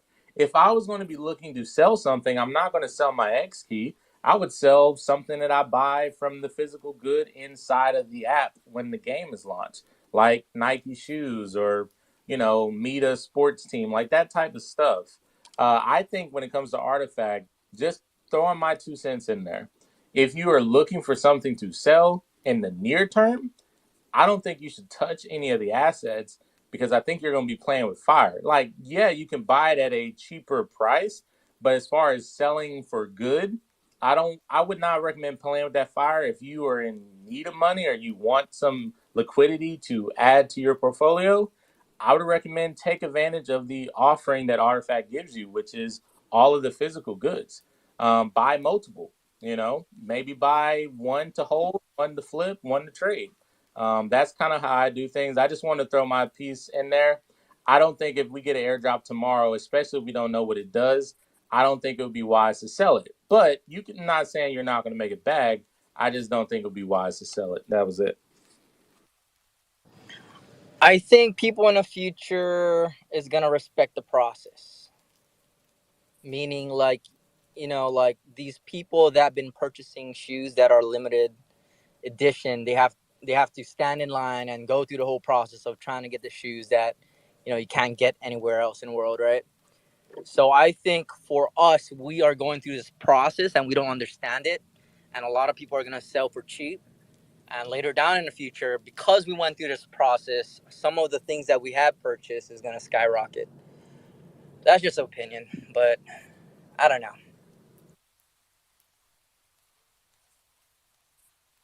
I agree with you. Subscribe, because that's more of the collector's world that I came from, dealing with IRL goods, right? Like sneakers and stuff. It was always a bet that if you hold it, and the provenance that comes along with having it early and having it first would carry over. Well, I do have to give this other side of the coin opinion. I've learned that it doesn't necessarily always turn out to be that way. I know a lot of people who were collecting sneakers for over 10 years, right? 15 years. And they always was like, yo, this sneaker gonna go up, it's gonna go up, it's gonna go up. And for a long time it did go up. Until recently, maybe 2021, 2022, when everything went down. 2022. When everything went down. A lot of those sneakers that they were holding that had some kind of intrinsic value plummeted like everything else. And now they're holding all of these physical items that aren't worth as much as they were 3 years ago. So Well, that's just interesting because don't some of them, like, they make extra, they make extra when it's supposed to be limited edition. So, like, I mean, depending we see on what it polygons here with is, the right? numbers, right? Right. That's what I'm saying. Depending on but even still, that's just something to keep in mind too. Not a FUD or anything like that. Just something that I've learned throughout the process. Even if it's limited, you gotta be able to read the room and understand. People only want that when they have the ability to go after it, right? And your thing is only worth as much as someone is willing to pay for it, whatever it may be. So, just something to keep in mind. Tevington was cracker lacking. Yeah, no, you kind of hit on Yo, what I was gonna say. Is ultimately, good night, Tevi. oh, I just want to say good good night, Jack. night. Yeah, I was just gonna say, like, it really comes down to ultimate, like, nobody knows what this stuff is gonna be worth, right? So I think for me, at least I think it's you want to approach this from the standpoint of you're truly here because you care about where this is going, right? So that ultimately, if it doesn't pan out, like, you're not, like, you invested so much that now you're like losing your mind. And we've seen it. We've seen people who went way, way deep into it, spent all this money because they were convinced it was going to moon, and it didn't. And bear market lasted a lot longer than people thought it would for specifically NFTs, because stock market is, rocking and rolling right now. Things are kicking, mooning. It's amazing. But for NFTs, it's like, yeah, it's taken a while, right? So people went in way heavy, they bought high, and it lasted forever, and now they're regretting their decisions. They get salty and everything. So, you know, I would say, like, buy what you know and care about, and like, yeah, I feel comfortable holding this for ever, and as long as I need to see the vision play out. And if it doesn't play out the way that I thought it would, then it doesn't really matter, because you enjoyed the time, or at least you weren't like weighing over your head. But I do think that there's opportunities, and there will be opportunities, right? Because, like, with everything else, there's FOMO, there's speculation and everything. So that's really where I feel like, especially if you plan on being, so kind of like the other side of the coin is, if you plan on being here for the long haul, I think it's important if you care and you're trying to, kind of to my point earlier, make a little bit of something that helps you enjoy this, this hobby to some extent, is take advantage of those periods of low where, again, people around you who don't have the same level of conviction are willing to drop and sell these things for super low.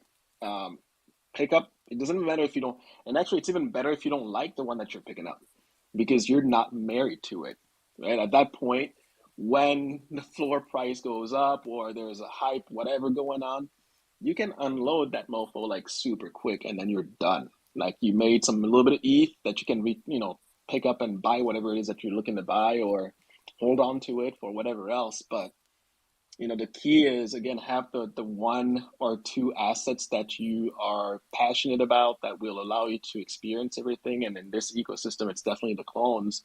They're the key to everything. But to Shadow's point earlier, like we know that what's coming next is Animus, CIRLs, and the crypto dunks and the Vile ecosystem is getting activated next. We don't know when next, but that's what's coming next. So right now, people are still not paying attention to all that because we don't know when it's coming. We don't know what exactly it's going to do, but it makes sense to pick up the stuff that you've wanted for a while. If and it's a lot cheaper than the cheapest it's ever been. Grab that stuff if you can. If you can't, obviously don't go in heavier than you can afford to. But if you can and it's within reach, pick it up. Hold on to it. Man, Debbie really dropped into tonight. I was just going to piggyback on that and say, I think that another sort of learning that these teams have gleaned from the recent activity is information transfer to the holders that they're going to take care of them. And I think that boils down to like in the clone ecosystem, if you have a clone, like whatever you get airdropped or whatever happens in tandem with that clone, or if animus or whatever, that the team relay the message that whatever that is, that's all you need to get the full experience. That's it. That's really all you need.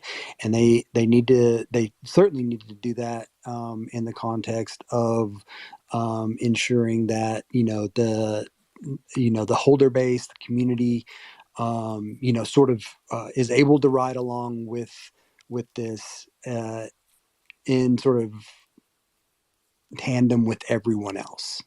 And that is, I mean, obviously they're going to have rarity and that kind of thing, and that's sort of peripheral. But I think that one of the most important things I think that came out of the Elementals Mint was they took care of of Azuki. They took care of the OG. They dropped them all one free.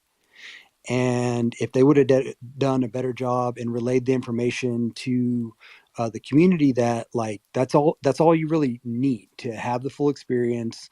All you need is your elemental being, and you're good. Other than that, over and above that, like you don't need it. You know what I mean?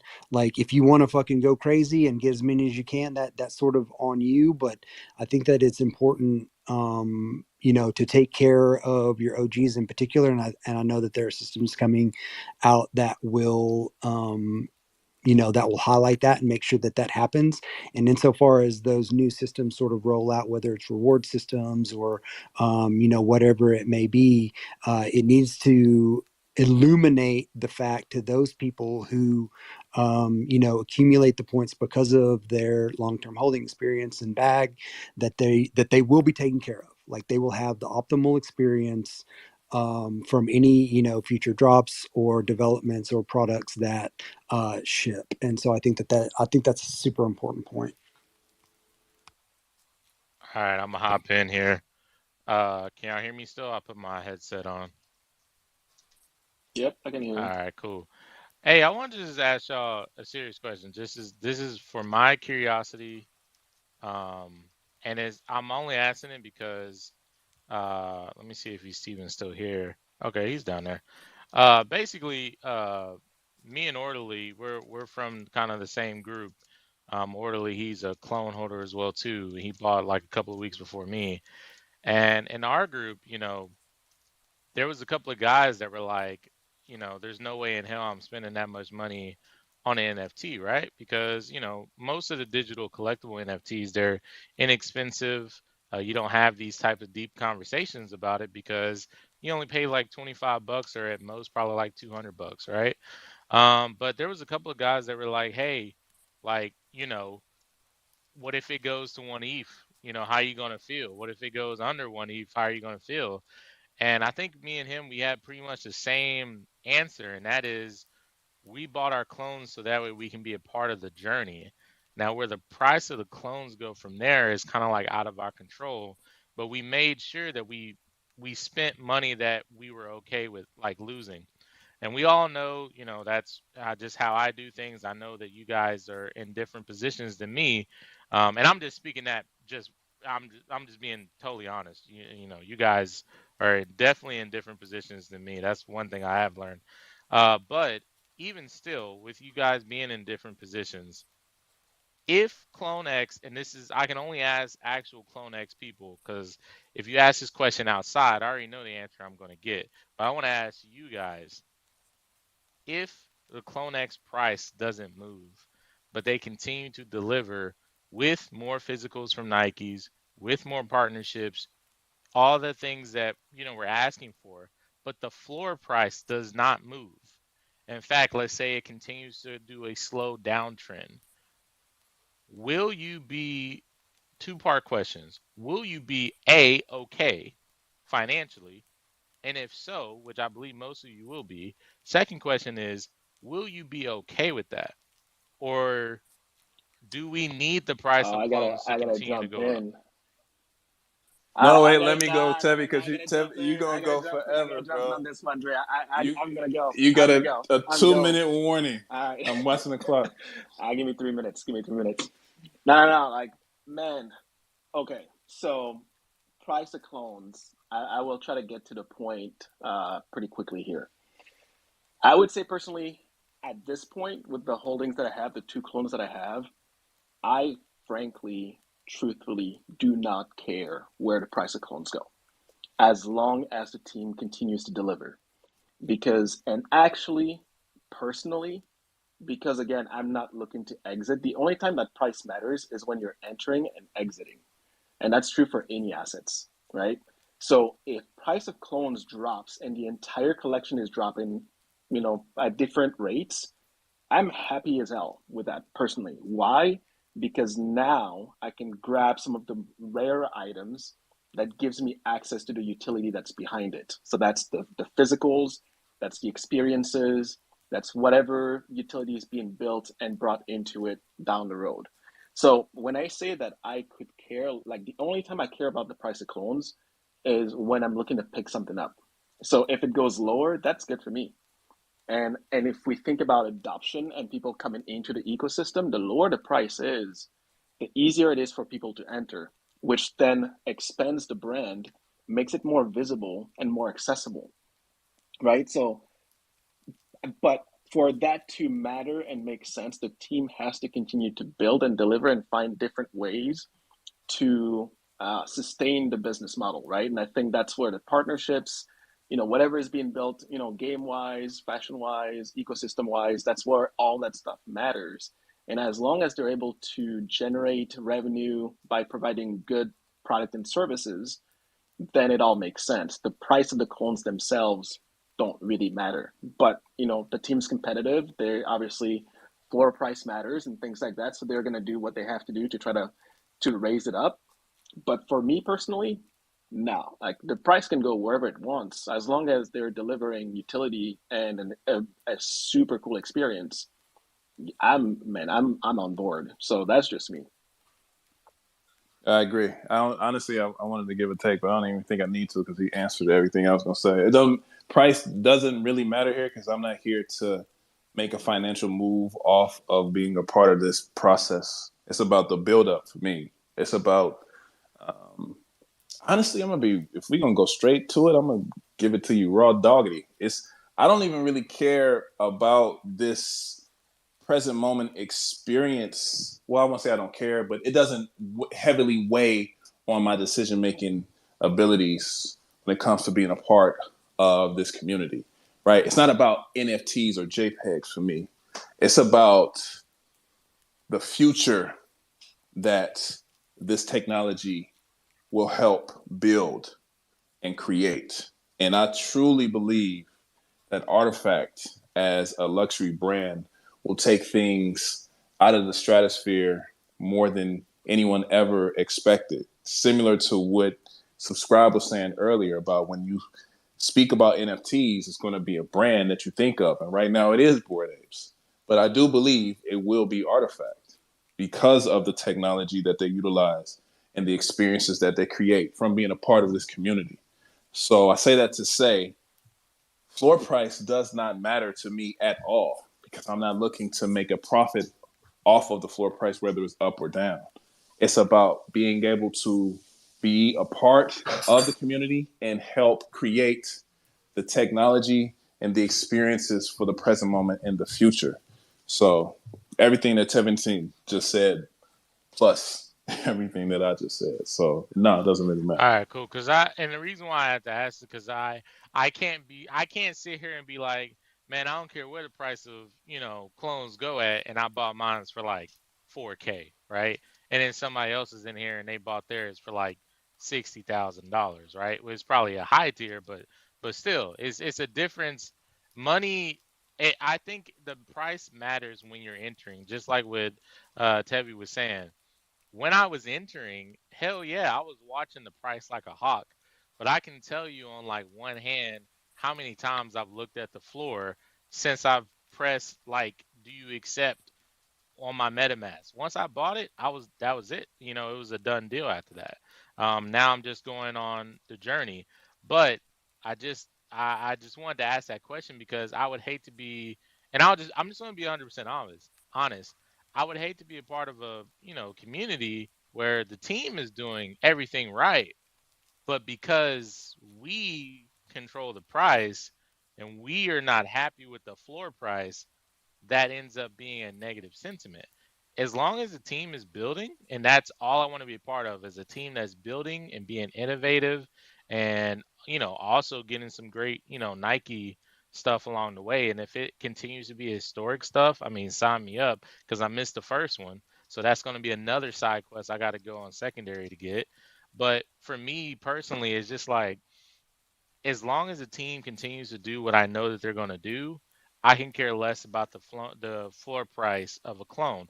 Now, does that mean that if somebody's like, "Yo, I'll give you $1 million for your clone," that I'm just going to be like, "No, I want to be on this journey"? Like, obviously not.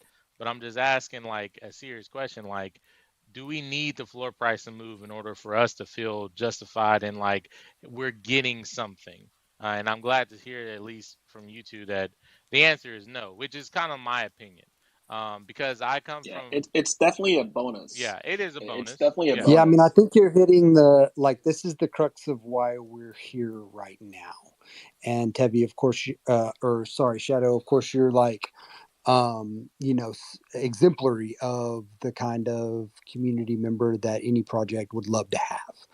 Of course, you watch price like a hawk and wait for that optimal entry point. And then it's in the rearview mirror. Like you've taken that step, you're in, and then it really is, about the journey. And I think that it's an important part and parcel of what we're doing here now. Dre has talked about this as sort of the vision of Bad Take is to create that emergent culture from this sort of amalgam of people that come together and love this shit and come into spaces like this and share their thoughts and ideas, and that is valuable and that drives value to the project. Because if you have an emergent culture that's that's sticky, if you have an emergent culture that people look at and say, that's fucking dope, like I want to be in that, I want to be a part of that, and it has, that aspect of it doesn't have a ton to do with what the team's doing or what they're delivering, or obviously it plays into it, into the context of why we're here as a community.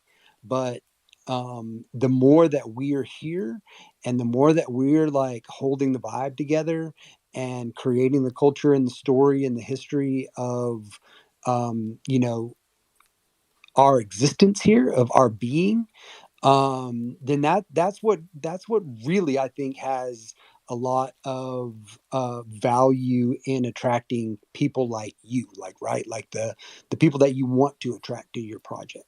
You want to attract your people to your project that want to be a part of the culture of your project and or brand, you know what I mean, however you, whatever descriptor you want to put on it. And I think that you know, if you have that, then you have something, you know, you have a brand that's really sticky. And all other things are just spillover effect, like the price going up. I mean, obviously, if you create an environment that people are vibing and chilling and want to be a part of, and more people want to be a part of it, like that in itself drives demand, which will push the price. Without exigent circumstances, without external factors really taking into account, as long as you're creating that culture that's attractive, I mean, you're doing all you actually can do to provide value to the project.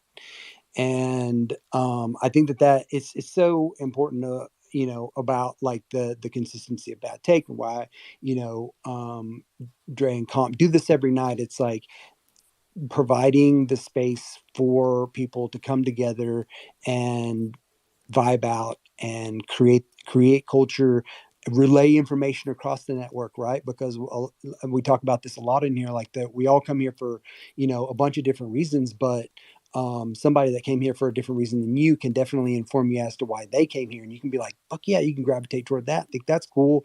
So the experience becomes more enriching as an experience, because you're learning, you know what I mean? You're not just here vibing, creating culture, you're actually learning from one another. And I think that being in an open space like this, being vulnerable to what you don't know, and coming to the space with open mind and open heart, and really taking on board that information that others within this community can provide for you, that's going to provide the most enriching experience at all of all, and people will gravitate toward that. Yeah, the only thing I would add to It, that. it boils. Oh, sorry, go ahead. It boils down to, again, what Subscribe said earlier, because it was such a phenomenal take. I got to keep going back to it because he's usually spewing out some other shit, but he came through tonight.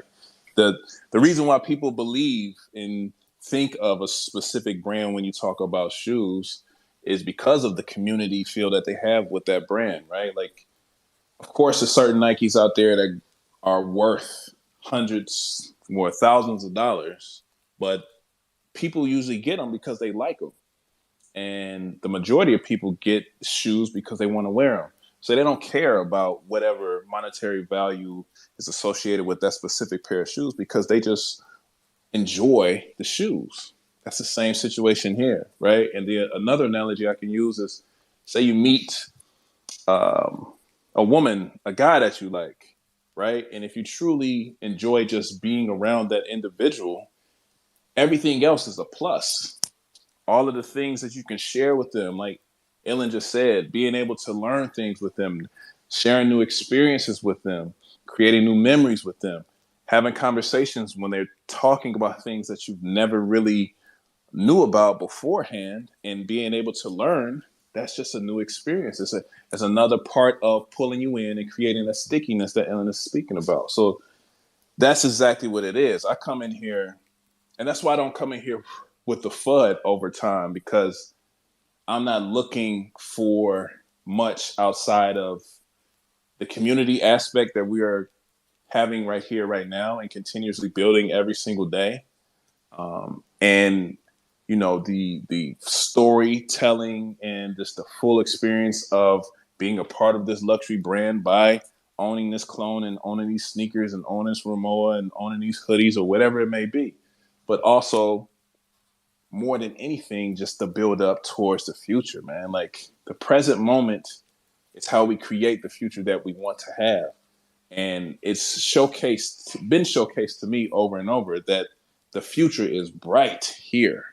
And I'm just excited about that. So if I could come in here and have Tevington school me about what's going on with Tesla stocks and Animus it's a dope plus. If I could have Shadow give me a dope thread about Animus and break it down to a molecular level of how they doing the incubation and all of that, that's a crazy plus. Or if I can help people understand a different perspective by giving them a piece of the wisdom that I've accrued from this my lifetime, speaking about arbitrage or entertainment or music or shoes, it's a plus. So it's just the experience in total that gives the most enriching part of just being here, period. So that's the bottom line here for me. Yeah, the only thing I would add to that is it's amazing actually that we are, it's not, and it's the reality, it's not like every day is beautiful, right? Like there's obviously things that we want to improve and things that need to be fixed and addressed and whatnot. But what I will say is it's the simple fact that we're able to sit here and have these genuine conversations, right? Like I don't like all like I feel, and I know a lot of people feel the same way, like comfortable coming in and saying your piece, whichever way, and not feeling like, like how are people judging you, whatever, or not, right? Because it's truly a sense of, listening, understanding, and supporting one another. Now, if you go back a year ago, like the question that you asked Shadow, like, oh, how would people feel about, they bought at this price and that price and all that? That's really all it felt like. You couldn't see, you honestly could not see where the genuine people were versus those that were just literally here pretending, like putting up a front on who they were, what they were here for, and everything. Like that did not feel genuine, and like people like were that would want to have this kind of like connections and whatnot couldn't happen because you would sit here and talk to somebody and think, oh, you're vibing with them and everything, and you're being like 100% like like keeping it real, and all they're doing is they're just focused on their own agenda, right? And like getting some engagement and all these things. And so I think if nothing else, again, I've said this before. I know it's probably like a very unpopular opinion, but I truly mean it, and that's my truth. Is I think this whole monolith event was probably the best thing that happened to this community, this project, this brand. Like that has allowed to quote unquote cleanse and truly force everyone to look in the mirror and think about, why am I here? Why am I spending time here? Is this even something that I want to be doing? And what we found is that a lot of people that are still here, again, there's more work to be done, but the people that are still around are truly here because they believe in the vision. They believe in where this is going, and they truly want to be a part of it and support in any way they can. And that takes different shapes and forms, but they're here because they ultimately believe that this is the brand that, 5, 10, 15 years plus down the road is still going to be around delivering on some pretty cool stuff. And that whole tagline, what's, it sounds cheesy, or not, but like the future is now, like that's a powerful statement. Like it's basically, it's like, I bought into that. Like we're going to deliver stuff to you that you would have expected to only happen like years down the road, but we can bring it to you now. Now, obviously, again, it's not perfect. Things need to be worked out, but it's things that you had never, at least personally, had never thought about. Like, you read articles about blockchain, the advantages, the benefits of it, and what can be done, this and that. But then you join Artifact, and you're like, holy cow! Like, okay, authentication. Like, here's how it works. We threw it in a parachute or a sweater.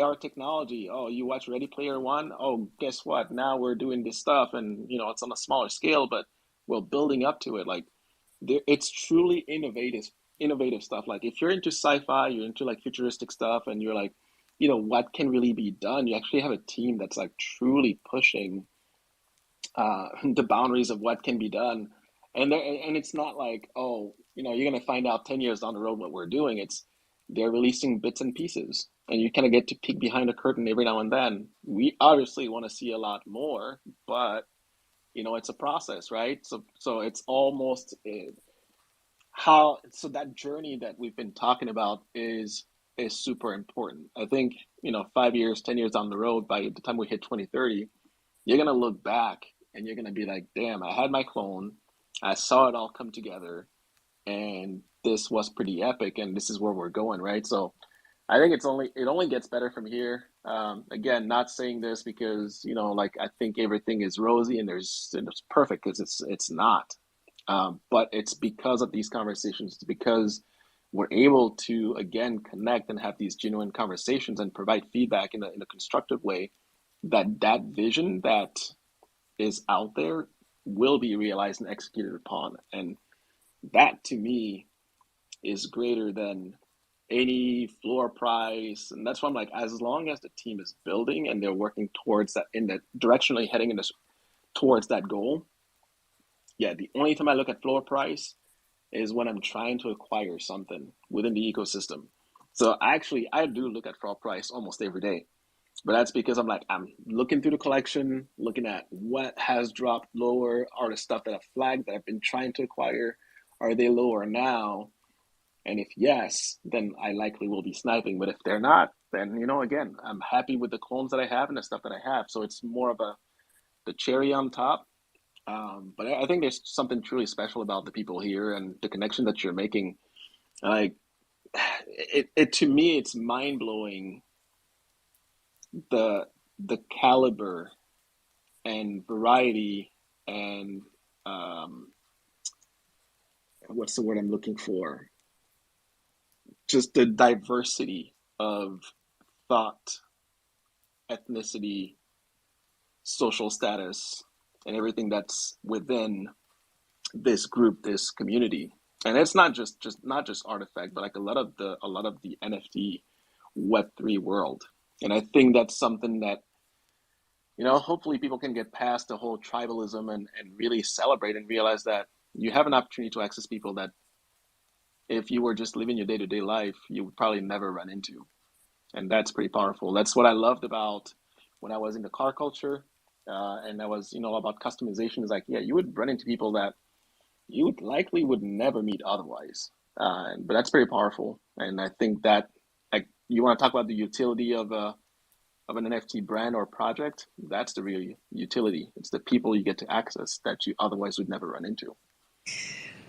I don't think we really are understanding the collectible side of this. Like everybody think that, yes, it's like Nike, it's limited supply, but we also have to think of the shortage of NFC chip that is available for us. So this is in the future, in a sense, the supply is going to be totally wiped out and our shoe has it, That's going to be a thing at one point.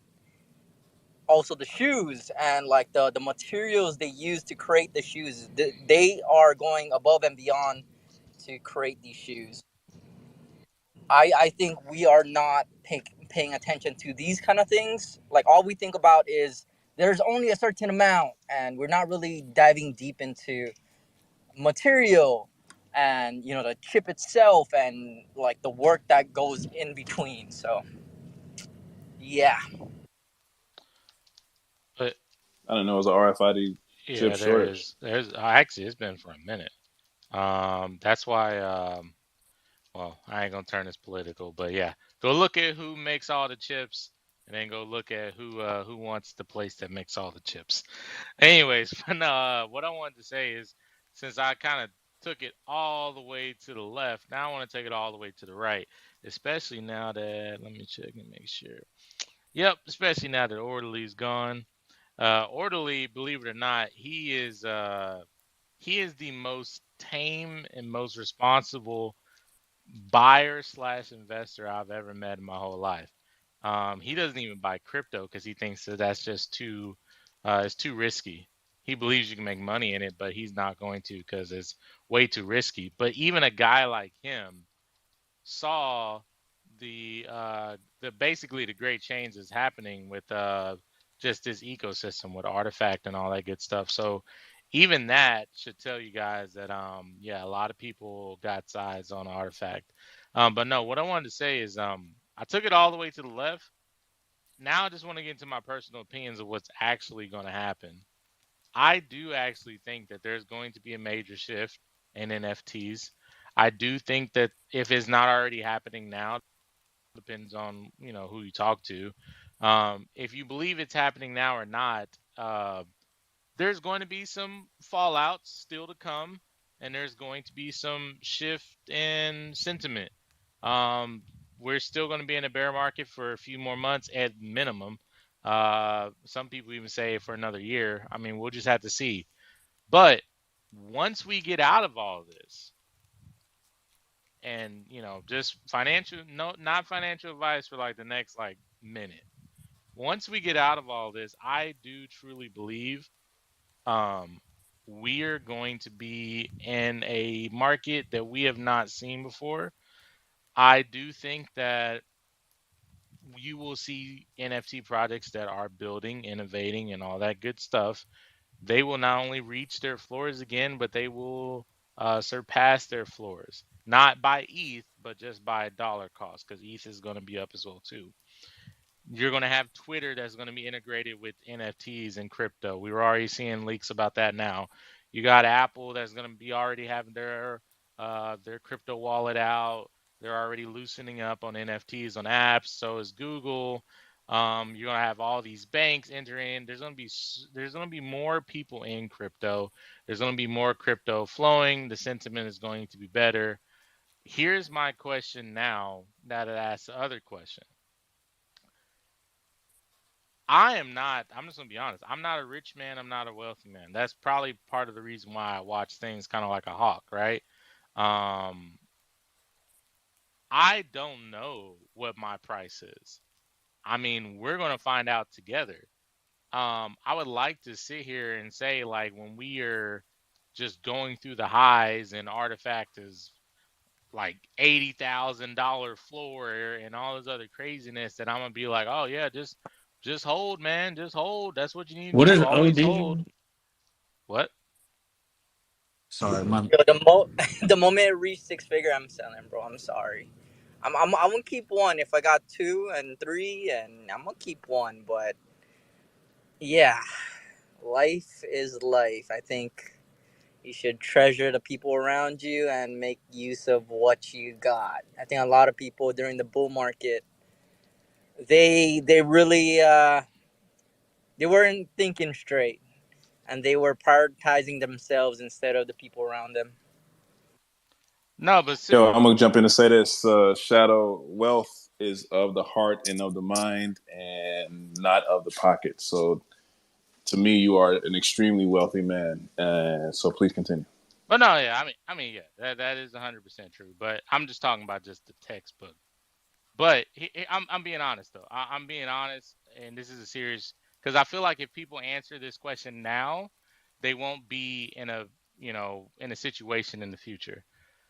So I asked myself, like, do I have a price point? I don't think I have a price point. I think, I'm going to continue doing things how I've been doing, where I pull my profits out of crypto once I hit my targets and I just get out. If I don't hit the top, I just don't hit the top. I mean, that's just kind of where I'm at. I no longer try to chase the top, and I no longer try to jump in at the very bottom. I feel like if you try to do that, you're just going to get burned. So when it comes to Artifact, though, it's like I would love to sit here and say with a straight face that, like, if somebody's like, "Yo, Artifact floor at $80,000, everybody's holding, everybody delist, we're going to the moon," that I'll be able to be in there like, "Oh yeah, man, like great community, everything's good," and I'm just gonna hold. I would like to avoid that situation by buying a floor clone, one that, like Tevi just talked about, that I have no emotional attachment to, that won't make me out of the group or out of the community. I know I'll be a part of the community, but I just won't be holding a clone, and I'll be probably looking to buy back in. I just can't sit here with a straight face. Yeah, if Artifact's $80,000, I'm just definitely going to hold, because I know what I can do with $80,000, and that's just the bottom line. So my question to you guys, my answer is, once I get done doing all this stuff, I really need to find time to pick up another clone. So if I am in that situation, I can take profits without feeling like I'm just leaving money on the table, just because I want to continue being a part of a journey and I don't want to ever leave that journey, right? That is a good answer if, like I said, if you are someone who have if you were during ETH pre-sale, all that craziness, then you're good, right? I'm just not that type of person. So my question to you guys is, are you coming up with a plan now for when the day, because I'll say when the day, I don't care, when the day that Artifact finds all-time highs and things, and everybody's all happy and everybody's talking about, Artifact going to 100K when we're at 80K, what are you going to do? What is your plan? Do you have a plan? That type of question is what I'm asking now. Man, I'm so glad like we're having this conversation because that's 100% down my wheelhouse. I mean, I literally have a whole channel about financial stuff, right? Like this is the whole point of like think like you get bear markets are there for you to accumulate, bull markets are there for you to sell. Like you buy low, you sell high. But you want to be sure that you have, and that's why you want to accumulate as much as you can of the things that you like and you believe in, so that when it's going higher, because again, the reason why you're buying all this stuff and you did your research and all that is because you want to build that conviction and you want to be sure that where you're putting your money, because like you, I'm not a rich man, like I work hard for what I got. But the point is, when it does go up, you want to have again the clones or whatever insert asset that you care about, that you have an attachment to. For me, this is the demon that's right there. Everything else is expendable. I'm going to find one animus that I love, that I can relate to, that's like everything that is my identity, and I'm going to cherish that animus. I'm going to feed it some massive earth energy and fire energy and everything and make it the most OP it can be. If you step up to me, I will crush you. That will happen, right? But when that price goes up, all of the other little eggs and whatever else, they're likely going to go. Why? Because we live in the real world. And in the real world, you have real bills, you have real people that you have to care for, and all these different things. And so you got to take care of the people around you. And I think people got burned the last time and people lost their mind because they forgot that there's actual real world monetary value that is tied to these assets. I mean, I think it was like a few months back, I was telling Dre, like in the group chat, I was like, oh, this egg has been sitting here doing nothing for a little while. At the time, I think I had two of them. I'm like, it's just here collecting dust. I don't even know what they're going to do with it. I'm like, I just looked at the price. At the time, it was like $1,000 or $1,500. I'm like, man, that's a lot of I could do a lot of things with this, right? And I was thinking about it. I'm like, I should sell it. I didn't sell it. I did sell some stuff later on, but it's when you stop thinking in ETH and you go back to US dollar or insert whatever currency that you from wherever you are. That's when you really realize that like this is not just a game, right? Like we're talking real money, real world, things that you can be doing with this. And so it is important to make a plan and have a plan so that it's not when the euphoria is kicking in hard and everybody's like, in love with and thinking we're truly going to the moon that you start thinking about this stuff. So I actually love that, 100%. that And you're sorry. getting like you're So hitting all that. hold up. Oh, good. I was curious You spamming or guys leaving are so over fast. leveraged. You should never have bought clones. You don't sell your airdrops. I'm tired of you guys complaining about, oh, when's the price going to go up? Guess what? It's Murakami's art. It will go up when it goes up, guys. You guys need to start deleveraging. You see 15 ETH for a fucking box you can't open yourself. You fucking sell it. You could have fucking 8 clones right now. You guys don't know what you're doing. You are over leveraged. You guys are like EB7, okay? Now you're going to go on the timeline and go in engagement farm and go and ask the doodles why they still hold it. That they paid 0.08 for their doodle, okay? It was $130. They don't need to sell it, man, okay? Guys, you guys are over leveraged. You're over Kiro, leveraged, guys. Fiscal Kiro, responsibility, guys. how I did can't you? take it anymore. I'm like losing my mind here with you guys. You're over leveraged, okay? Start participating more side quests that you can cheat for the maximum amount of ETH, okay? 1 ETH equals 1 ETH. It doesn't equal a US dollar because it's not in your bank account. It's in your Ether wallet, okay? Until you could get, you have to pay taxes on it. So it doesn't matter if it's $6,000 on the internet. If you sell it for $24,000 and you live in the state of California, you owe 50% of that money. It's not your money, man. It's the government's. You guys are playing games and you're over leveraged, man. I'm tired of it. Kiro, how did you spam the wave emoji so fast? Can you tell me Yeah, I that? was wondering about that Yeah, Teach too. me you the hold your waves, finger bro. in between the microphone and the magic wand, and you just completely just decimate the heart button, and then the menu pops up after a couple milliseconds, and you just spam it because everyone's over leveraged. Okay. The best thing I heard was Tevi saying he has multiples of them and he'll sell them when he sees the top.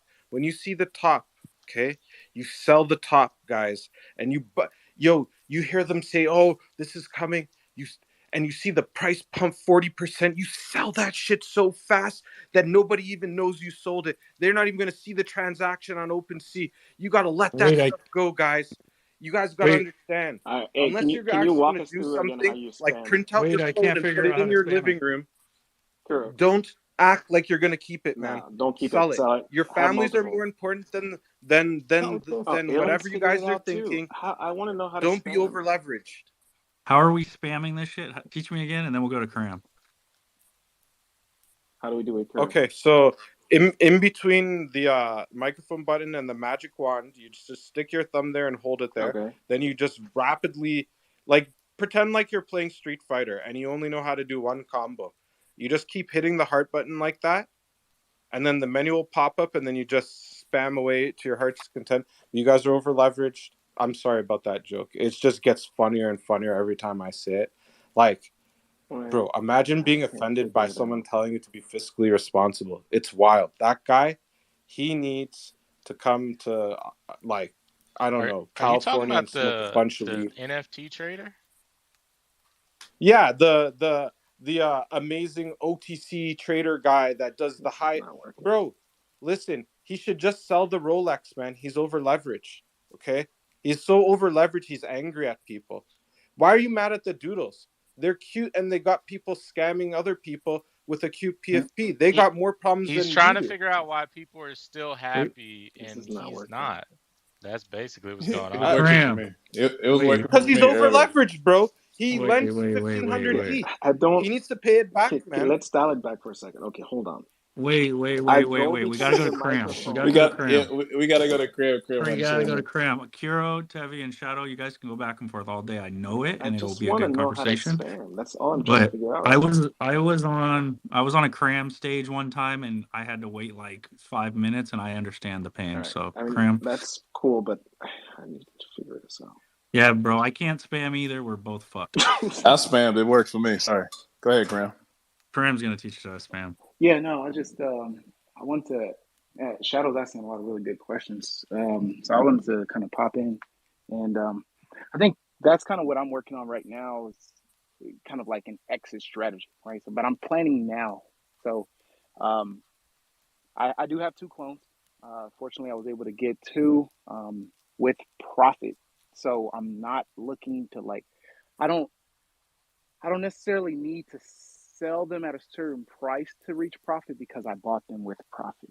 So, but I think having two, I think going to be obviously having two is probably the best approach going into the cycle when things get really euphoric. You know, you'll probably have that one that you kind of resonate with and call your own, and then you'll have one to sacrifice, like Tevi was kind of talking about.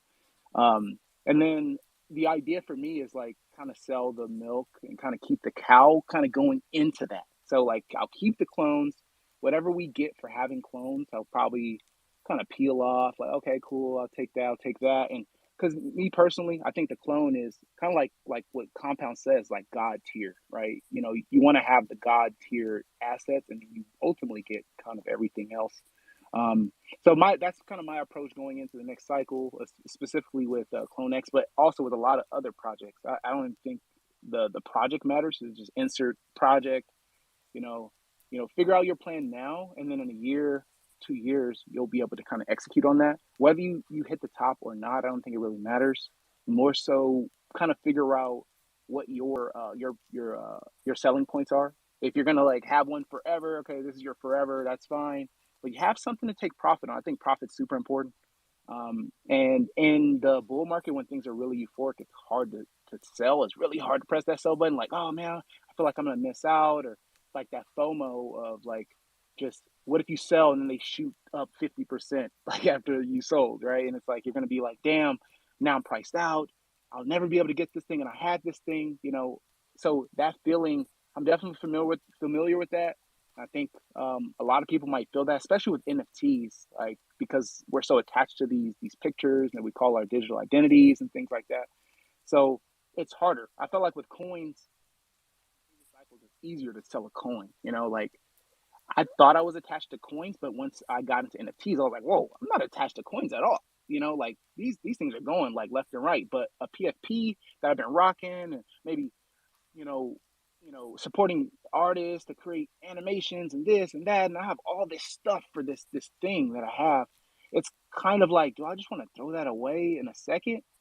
So I think a lot of people who have been building with maybe one PFP for a year or 2 years, those are the people that kind of get caught up in that euphoria hype cycle kind of bull market, myself included. I know a lot of people who got caught up there, but I think to say that I would never sell both of my clones is probably, a lie. If that floor price gets to, 20 ETH or these things are like 50, even 50 to 100 plus, I'm liable to kind of take some profit because I felt so bad about not taking more profit last cycle. And here's the thing, guys, we can always buy back in because there will be future bear markets. So let's not forget about that. If we sell our asset, because I personally, I went to this LA ape event. Dre was there, a lot of OG apes in there. And I was talking to some of the guys. They sold their ape that they've been rocking for 2 years or whatever. They sold it. They don't have an ape. They're just there because they're like, yo, this is where I've been. But they're like, I'm not tripping. Like I locked in 100K. These things are 70 now. They're 60 now, and they're looking for reentry. So we could do the same thing in that hype cycle when we all make our hopefully 6-7 figure bags, sit on the sideline for a little bit, and literally do this again. Like crypto in general. Forget NFTs, just crypto in general. Fall 70, 80, 90% every bear market. So that's always an opportunity to re-enter. So I just want to kind of jump in there and kind of share my strategy. A wise man once told me never to fall in love with these hoes, and that was an excellent take right there. It was good seeing you on Thursday, man, for the Ape event. I snuck in there and I didn't tell anybody it was my birthday on purpose because I didn't want it to be any shit. But that's one question I didn't ask anybody when I was there. It's like, yo, did you say your ape or nothing like that? I just was in there vibing with everybody, and it was pretty dope. Yeah, I just Yeah. I do appreciate that, man, Cram, because I like where your head is at as well. Because again, I'm not gonna sit here and act like this is my first luxury NFT. I guess we'll just say it like that. I've had a lot of digital collectibles.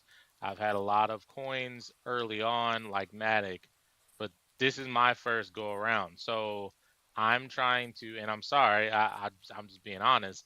I'm looking at everything that went wrong, and I'm trying to set up safety nets now because I don't know what it is. I know it's hard to recognize when the going is good. It's hard to remember, hey, remember this won't last forever, right? So let me give you an example. Like Artifact comes out, yo, clones, and Fortnite also clones first NFT on the Apple Marketplace. Apple integrated with all their Apple stuff. Like they'll just start announcing crazy ass shit, and everybody in there is gonna be like, "Oh my god!" Like I would be crazy to sell my clone right now, but right now, if I tell myself like, "Look, clones hit 100K, you letting one go." And I don't care what's going on. I don't care what's happening at that point. You're letting one go to protect your own self, because not that I like I get that what Kiro is saying is a joke, but if I did pull this money out and I needed it back, I can't be like holding on to it, because at what point there was a post somebody put in. He was like, "Hey, I'm selling this. I think it was a punk," and somebody was like, "Yo, why are you selling this punk?" And he's like, he was just straight up honest. He's like, too much liquidity wrapped into one asset. I don't want to find myself in a situation where I'm holding a asset that has so much liquidity into it, and it just the choice gets worse and worse and worse every day because it's like I can do this, I Can can. I tell you guys what I did? Yeah, go ahead. So what I did is like the mini discs and all that stuff. I had them on separate wallets or whatever. So Sorry, the when what? it came down to it, the mini disc for the minting of the clones, bro. So what it came down to was like I made a decision. I'm like I'm gonna keep two out of doesn't matter how many I had, right?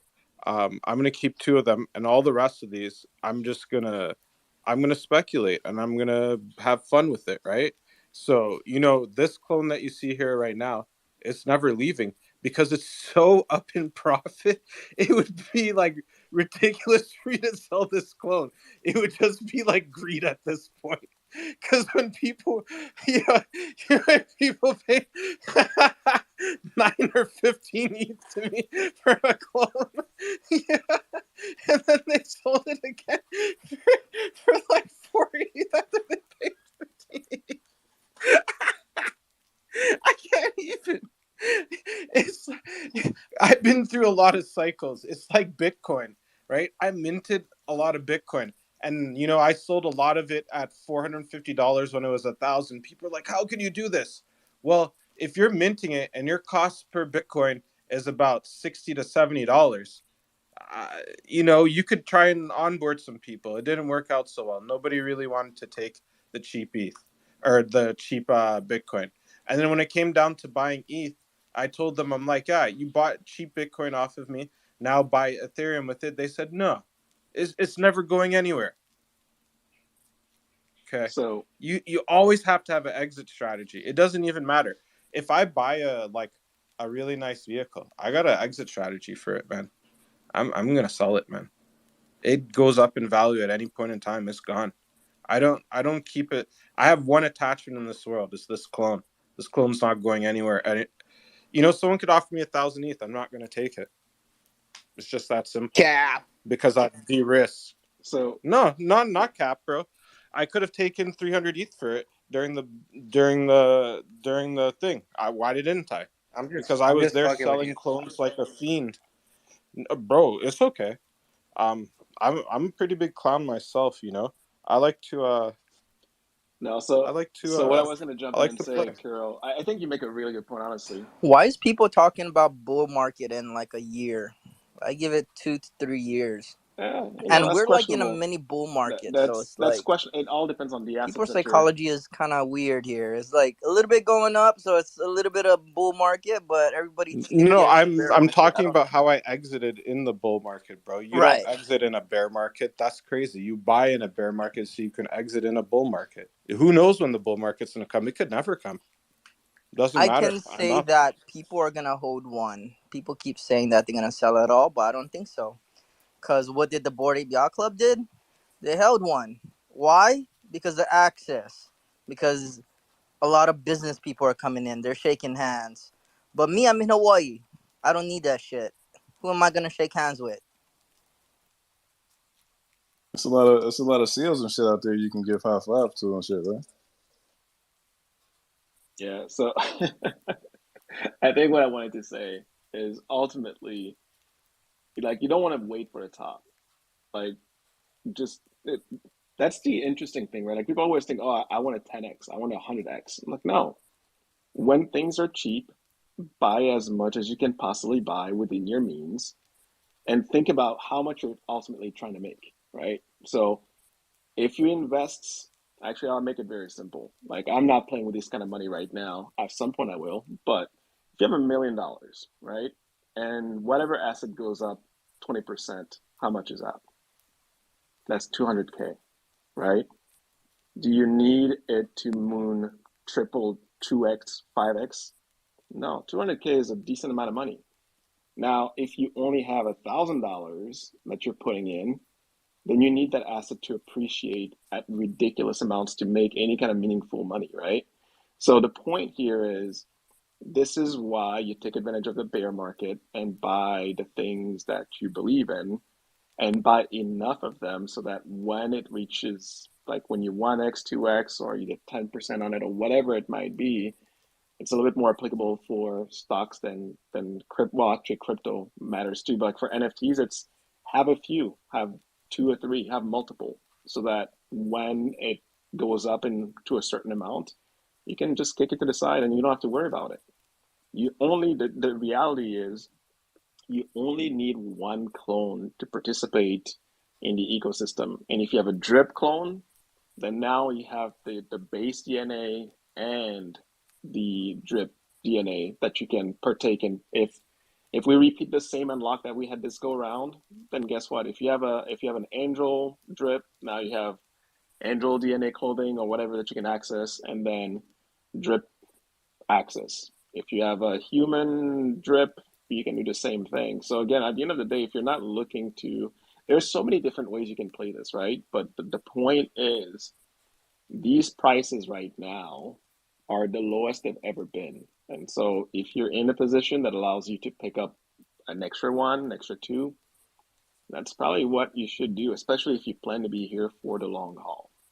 I think that's the bottom line. Yeah, and I agree with that, and that's why I was just bringing it up is because I'm like, if we are all making plans right now, and you don't have to get a secondary clone, like if I can't make the secondary clone, because once again, I'm pulling money out of my check, I'm buying ETH like the old-fashioned way.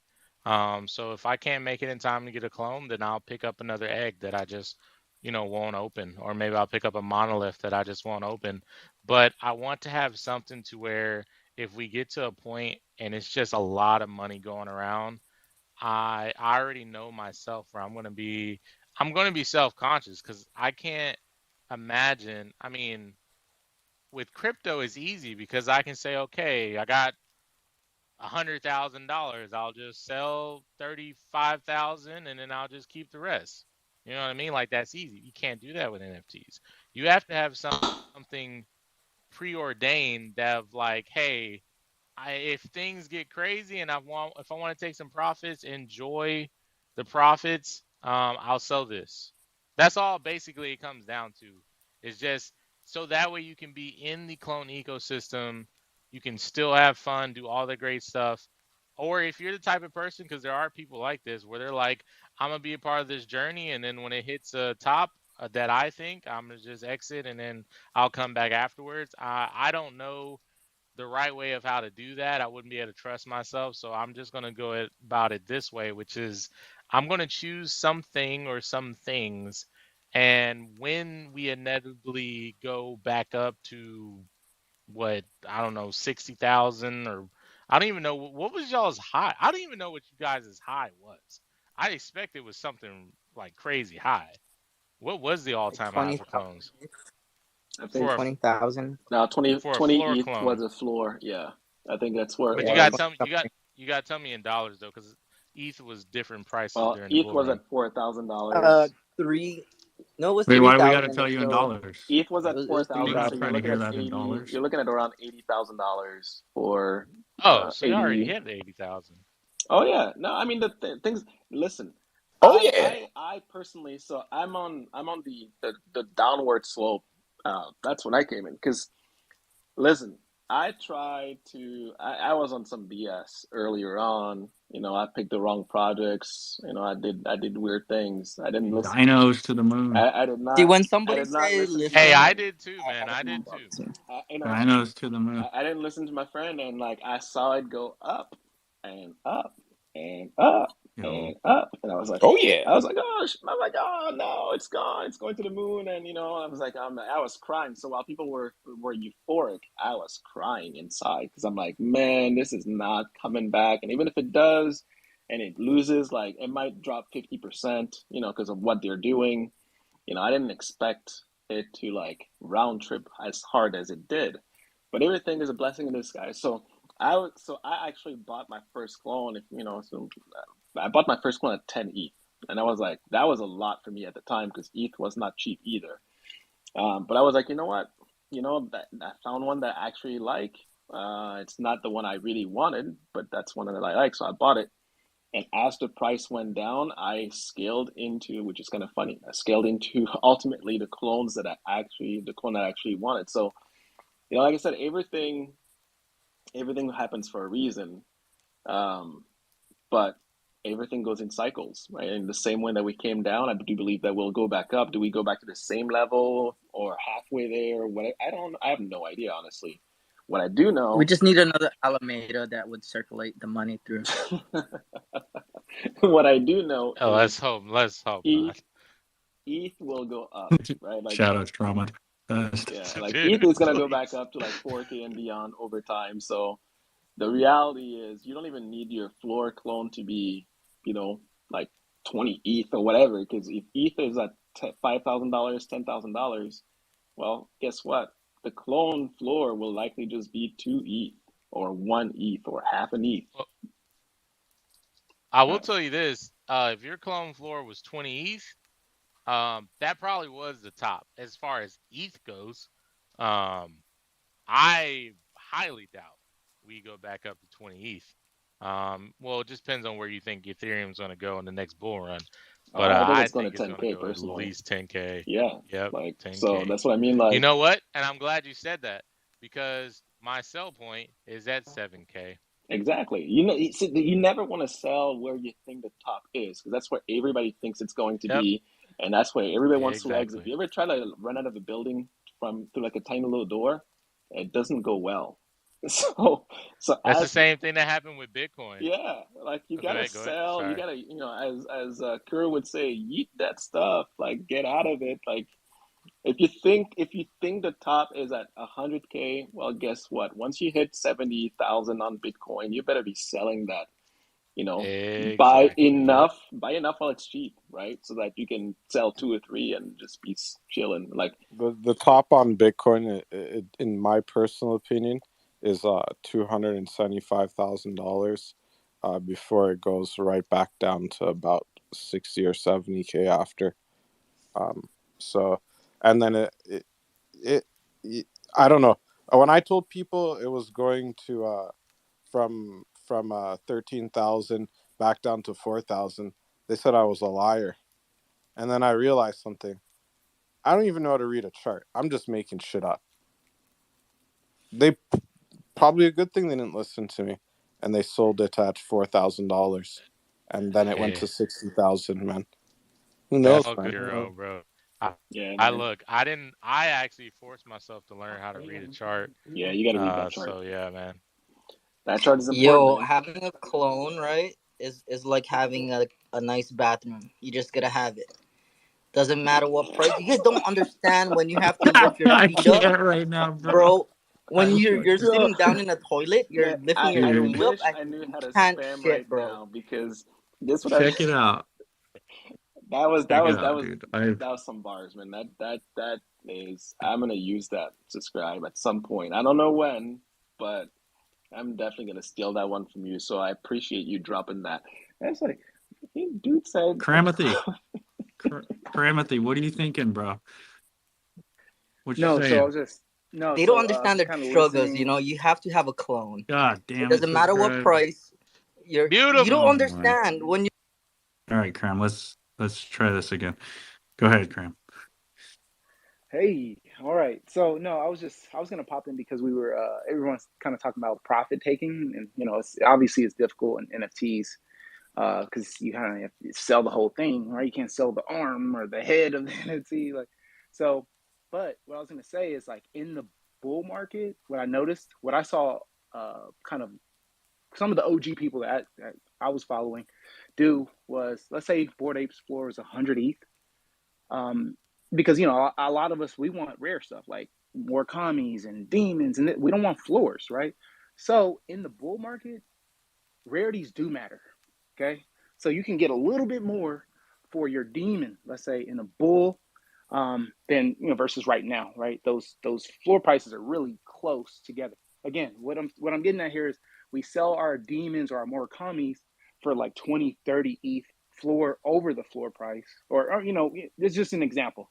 Maybe 5 ETH over floor price, and then you buy back in like a flourish one. This way you stay in, and then you keep the difference as a profit. So let's say you sold your Trippy Board 8 for 150 ETH. You bought a floor 8 for 62. So now you just took like 80 ETH or something like that profit, and you're still in the club. You can still ride the waves, play the game, be a part of, you know, the airdrops and all that stuff. So just throwing out different profit taking strategies. If we have to part ways with our forever clone, I'm using air quotes here, our forever, we can re-enter and take that bag, man. Because honestly, man, at some of the top points of the bull market, you know, people would call me and they were like, "Yo, you selling your ape?" Right? And I'm like, I hadn't really thought about it. I didn't even think about it. I didn't even question it. Like, hey, maybe I should sell this for 150, even though I spent 13K on it. You know, but what I wasn't thinking was that I could just sell it and buy back in. You know, like a cheaper one. Or I was just afraid of like being kind of left behind, like the boat just kind of, I'm watching them kind of sail to 250,000, and I sold at 100. But it's like, I don't think we should get too wrapped up into like what the top is. Again, kind of going back to just have a strategy, know wherever you enter, hey, this is where I want to exit around this point. So I just wanted to talk about that profit take strategy. Yeah, Yo, that's an awesome idea, man. I mean, that's why I like listening to people. I didn't even think about it that way. yo, check this out. Tevi, you got one more thing to say? I don't want to cut you off, bro, but I do have an early ass flight in the morning. Like I'm leaving Florida mad early. And the conversation's been really good. I've had dinner tonight. I went out to a restaurant, had an earpiece in, listening, and I gotta say, like whatever Subscribe said was probably the best alpha of the night. Um, everything else was pretty fire. No, I'm just playing. What's up, Tevi? Go ahead. No, I'm going back. I'm just trying to get Kira to help me figure this whole thing out. That's kind of where I'm at. I just want to learn how to spam. I Like I feel like, Yeah. Can we? Yeah, Kira, can tell we? me one more Yeah, time. Where do I just put my? What do we got to what do do? we? How do we do this? Like, because I know he's gonna rug the space here in a second. What the fuck? I just want to. No, hey, I'll tell you guys. I'll tell you guys. I've been So waiting. if you Oh, go ahead. hold your thumb in between the microphone button and the magic wand, Okay. right? Just hold it Okay, there so it's there. on the screen. Yep. And then you see the heart button, you just keep, if it does a thing where it comes back up, just put your thumb back down. Then all you do is you just rapidly spam it, right? But when I do that, it doesn't even come up. Like I can't even Yeah, get. mine doesn't either. Yeah, it's not supposed to come up. And then you let go of both fingers, and then the menu comes up after a couple milliseconds, and you can just spam. No, it's not doing it. Okay, so okay, all right, hold on. So I put my finger down between the microphone and the wand first, right? Yep. Okay, and there's no menu up, so I just do that. Okay, so I did that. Now what? Spam the heart. So I pressed the heart many times, but then nothing is happening. Very fast, very rapidly. Yeah, so I'm doing that, but then Dre's doing Like it you're too. playing. What the hell? And you let go of both fingers, and then the menu pops up, and then you can do this. Oh, I got it. Yeah. Let's go. Okay, cool. All right, you can run the space now. Come. This is great. I'm good. I got what I need. This is why we do these things. You guys realize that, right? This is why we have community. Oh, that's why we have community, bro. Yeah. So we can spam emojis. Like we can learn how to do Run this. up our numbers on that weird site that all the influencers keep telling me about. You know why I stopped co-hosting people? Because they're like, "Oh, you're number 3 ranked. You won a prize." I don't give a shit. I don't want your prize. Okay, I can go and buy stuff myself. I don't want your shitty NFTs, because then you're gonna call me on in the future and tell me I owe you something, and I'm gonna tell you I don't, because I don't want your stupid prizes or your stupid clout. It's not gonna help me. Wait. Before we go, somebody tell me what number I am ranked, since we're having that conversation. Sorry, Comp. I don't even know what the website's called anymore, man. I blocked the person I blocked the account that was like telling me that stuff. I was like, buddy, you don't get it, man. I'm gonna go up there and I'm gonna spam emojis. I'm gonna go up there. I'm gonna shill Nike. Okay, go buy some. Oh, I pinned them up at the top. They have the Crenshaw Skate Club X Nike SB lows. Okay, go buy those. Um, maybe if you are not over leveraged and you haven't been trading JPEGs to try and make $1 billion, you can get a clone or 2 clones or 3 clones, and then when they go up in value, you'll sell 2 of them. You'll keep one because Nike is the way, the truth, and the light. And if you wear Adidas, you have bad posture, and I feel sorry for you because I don't. I wear Nikes only. Hey, I'll be honest. I gotta tell you guys something.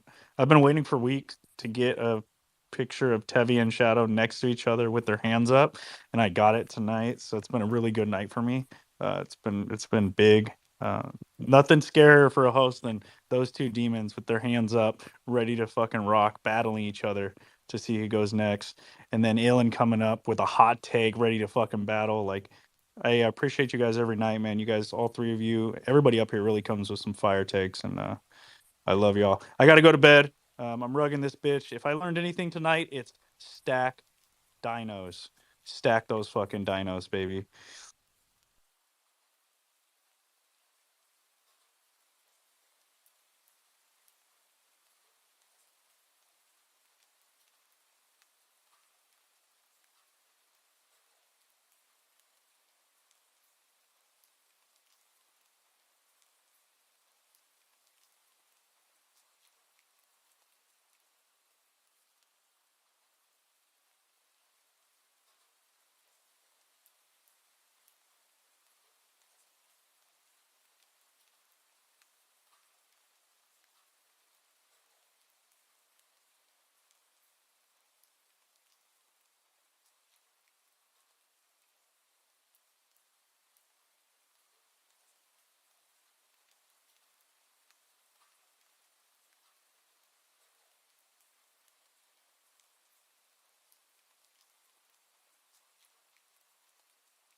With some fire takes, and I love y'all. I got to go to bed. I'm rugging this bitch. If I learned anything tonight, it's stack dinos.